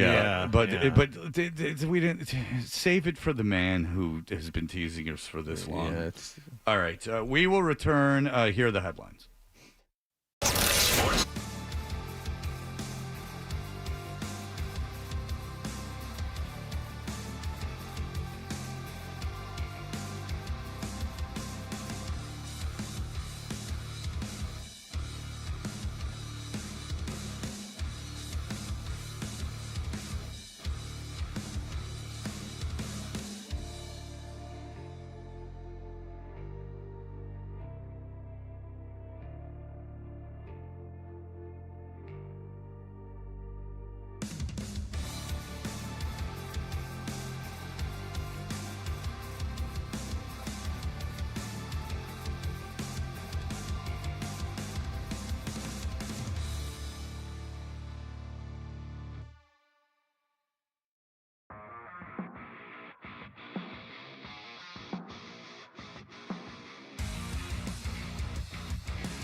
Seaport District.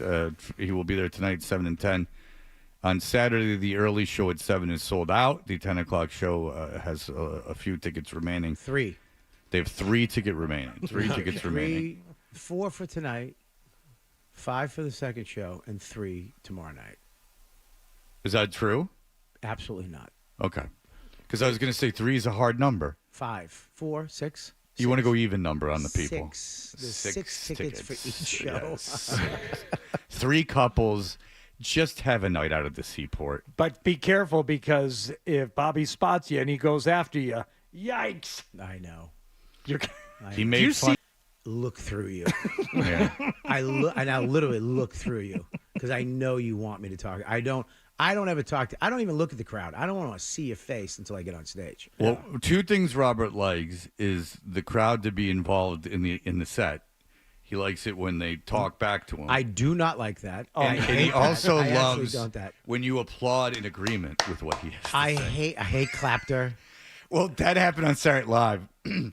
They did this joke about Caitlin Clark. No, it wasn't a joke. They made this statement about, like, oh, Caitlin Clark's the best and women's college basketball is the best. It was just a statement a statement. It wasn't a joke. And I think it was the opening monologue, and Fred was really put off by it, and he was asking me, what's the one thing comedians hate? And I didn't pick up on it, but he said, it's the applause break. When you work a line into your set that you know will get applause because it's politically correct or it's like a woke, cool thing to say. They call it clapter. And I'll tell how do you feel about it? I tell them I only accept laughs.